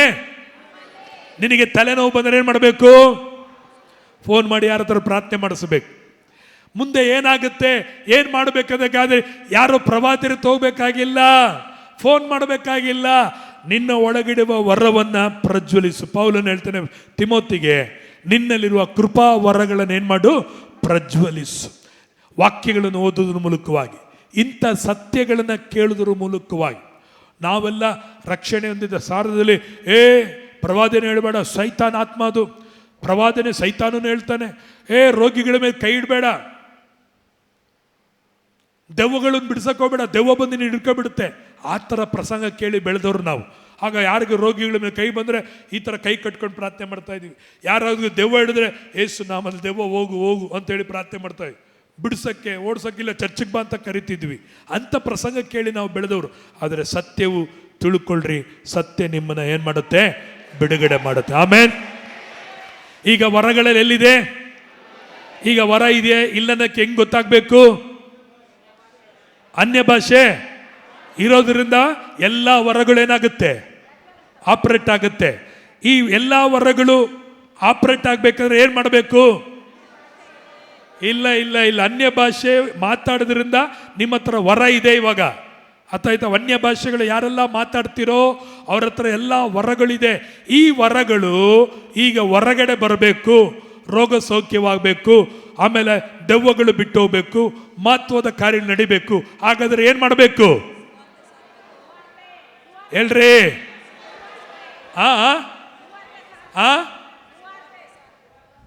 ಮನೆ ಬಿಟ್ಟು ಬೀದಿಗೆ ಹೋಗ್ಬೇಕು. ಹಲ್ಲೆಲೂಯ.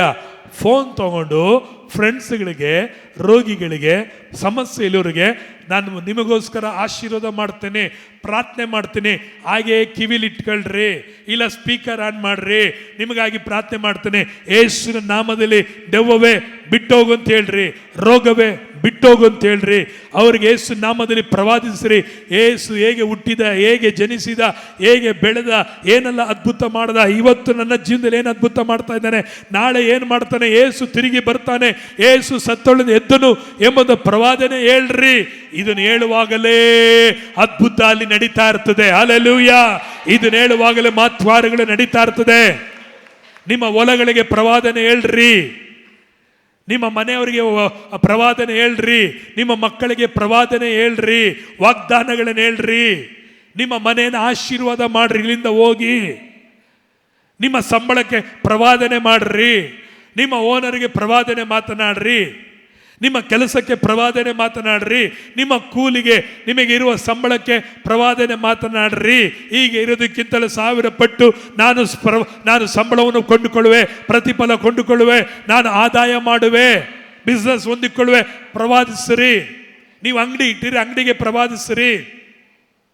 ಆಮೇನ್ ಹೇಳ್ರಿ. ಆಮೇನ್. ಸುಮ್ಮನೆ ಅನ್ಯ ಭಾಷೆ ಮಾತಾಡ್ಕೊಂಡು ಕೂತ್ಕೊಳ್ಬೇಡ್ರಿ.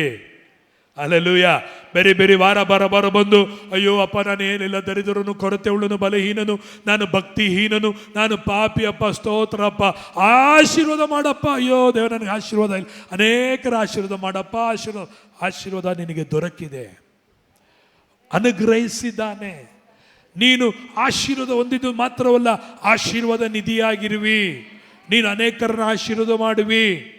ನೀನು ಆಶೀರ್ವಾದ ಮಾಡಲಿಕ್ಕಾಗಿಯೇ ದೇವರು ನಿನ್ನನ್ನು ಕರೆದಿದ್ದಾನೆ, ಆರಿಸಿಕೊಂಡಿದ್ದಾನೆ. ಸೊ ನಿನ್ನಲ್ಲಿ ವಿಶೇಷವಾದ ನಿಕ್ಷೇಪ ಉಂಟು. ಮಣ್ಣಿನ ಘಟಕದಲ್ಲಿ ದೇವರು ನಿಕ್ಷೇಪವನ್ನು ನಿಧಿಯನ್ನು ದೇವರು ಇಟ್ಟಿದ್ದಾನೆ.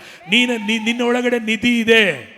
ನಿನ್ನನ್ನು ತೋಡೋರಿಗೆ ನಿಧಿ, ನಿನ್ನನ್ನು ಮುಟ್ಕೊಂಡವರಿಗೆ ನಿಧಿ ಹಂಚಲ್ಪಡಬೇಕು. ನಿನ್ನ ಹತ್ರ ಮಾತಾಡುವಾಗ ಈ ಶಕ್ತಿ ಹೊರಡು ಬಿಡಬೇಕು. ಯೇಸುವಿನ ವಸ್ತ್ರವನ್ನು ಮುಟ್ಟಿದಾಗ ಶಕ್ತಿ ಹರಿಯಿತು. ಅದೇ ಮಹತ್ ಕಾರ್ಯ. ಹಲ್ಲೆಲೂಯಾ. ಯೇಸುವಿನ ವಸ್ತ್ರವನ್ನು ಮುಟ್ಟಿದಾಗ ಶಕ್ತಿ ಹರಡಿತು. ನಿನ್ನ ಹತ್ರ ಯಾರಾದರೂ ಮೊಬೈಲ್ ಇಸ್ಕೊಂಡ್ರೆ ಆ ಮೊಬೈಲಿಂದ ಶಕ್ತಿ ಹರಿಬೇಕು. ನಿನ್ನ ಹತ್ರ ಯಾರ ಖರ್ಚೀಫ್ ಇಸ್ಕೊಂಡ್ರೆ ಆ ಖರ್ಚೀಫಲ್ಲಿ ಮುಖ ಒರೆಸ್ಕೊಂಡ್ರೆ ಆ ಮುಖದಲ್ಲೇ ಅವ್ರಿಗೆ ಅದ್ಭುತ ಆಗಬೇಕು. ಪ್ರಾರ್ಥನೆ ಮಾಡಿ ಖರ್ಚೀಫ್ ಕೊಟ್ಟು ಕಳಿಸ್ರಿ. ರೋಗಿ ಮೇಲೆ ಕೈ ಇಡ್ರಿ ಅಂತೇಳಿ ಖರ್ಚೀಫ್ ಹಾಕ್ರಿ ಅಂತ ಹೇಳ್ರಿ, ವಾಸಿ ಆಗ್ತಾರೆ. ನೀರು ಪ್ರಾರ್ಥನೆ ಮಾಡಿ ಕೊಡ್ರಿ, ಆಶೀರ್ವಾದ ಹೊಂದ್ಕೊಳ್ತಾರೆ. ಸುಮ್ಮನೆ ಬಂದು ಸುಮ್ಮನೆ ಹೋಗ್ತಾ ಇದ್ರೆ ನೀವು ಅಪ್ರಯೋಜಕರ ಇರುವಂಥ, ಕೆಲಸಕ್ಕೆ ಬಾರದವರಾಗಿರುವಂಥ ಸೋಮಾರಿಗಳಾಗಿ, ಮೈಗಳರಾಗಿ ಕಾಣಲ್ಪಡುವಂಥ ವಿಶ್ವಾಸಿಗಳಾಗಿರ್ತಾರೆ. ಪ್ರತಿಯೊಬ್ಬರು ಕರ್ತನಿಗಾಗಿ ಏಳು, ಪ್ರಕಾಶಿಸು. ಕರ್ತನ ವರಗಳು ನಿನ್ನಲ್ಲಿ ಇದೆ. ನೀನು ವರಗಳನ್ನು ದೊರಕಿದೀಯ. ಹಲ್ಲೆಲೂಯಾ. ನಮ್ಮ ಕರ್ತನಾದ ಯೇಸು ಕ್ರಿಸ್ತನ ದೇವರು, ತಂದೆಯಾದ ದೇವರಿಗೆ ಸ್ತೋತ್ರ. ಆತನು ಪರಲೋಕದಲ್ಲಿನ ಸಕಲ ಆತ್ಮೀಯ ವರಗಳನ್ನು ನಮಗೆ ಕ್ರಿಸ್ತ ಯೇಸುವಿನಲ್ಲಿ ಅನುಗ್ರಹಿಸಿದ್ದಾನೆ. You are blessed.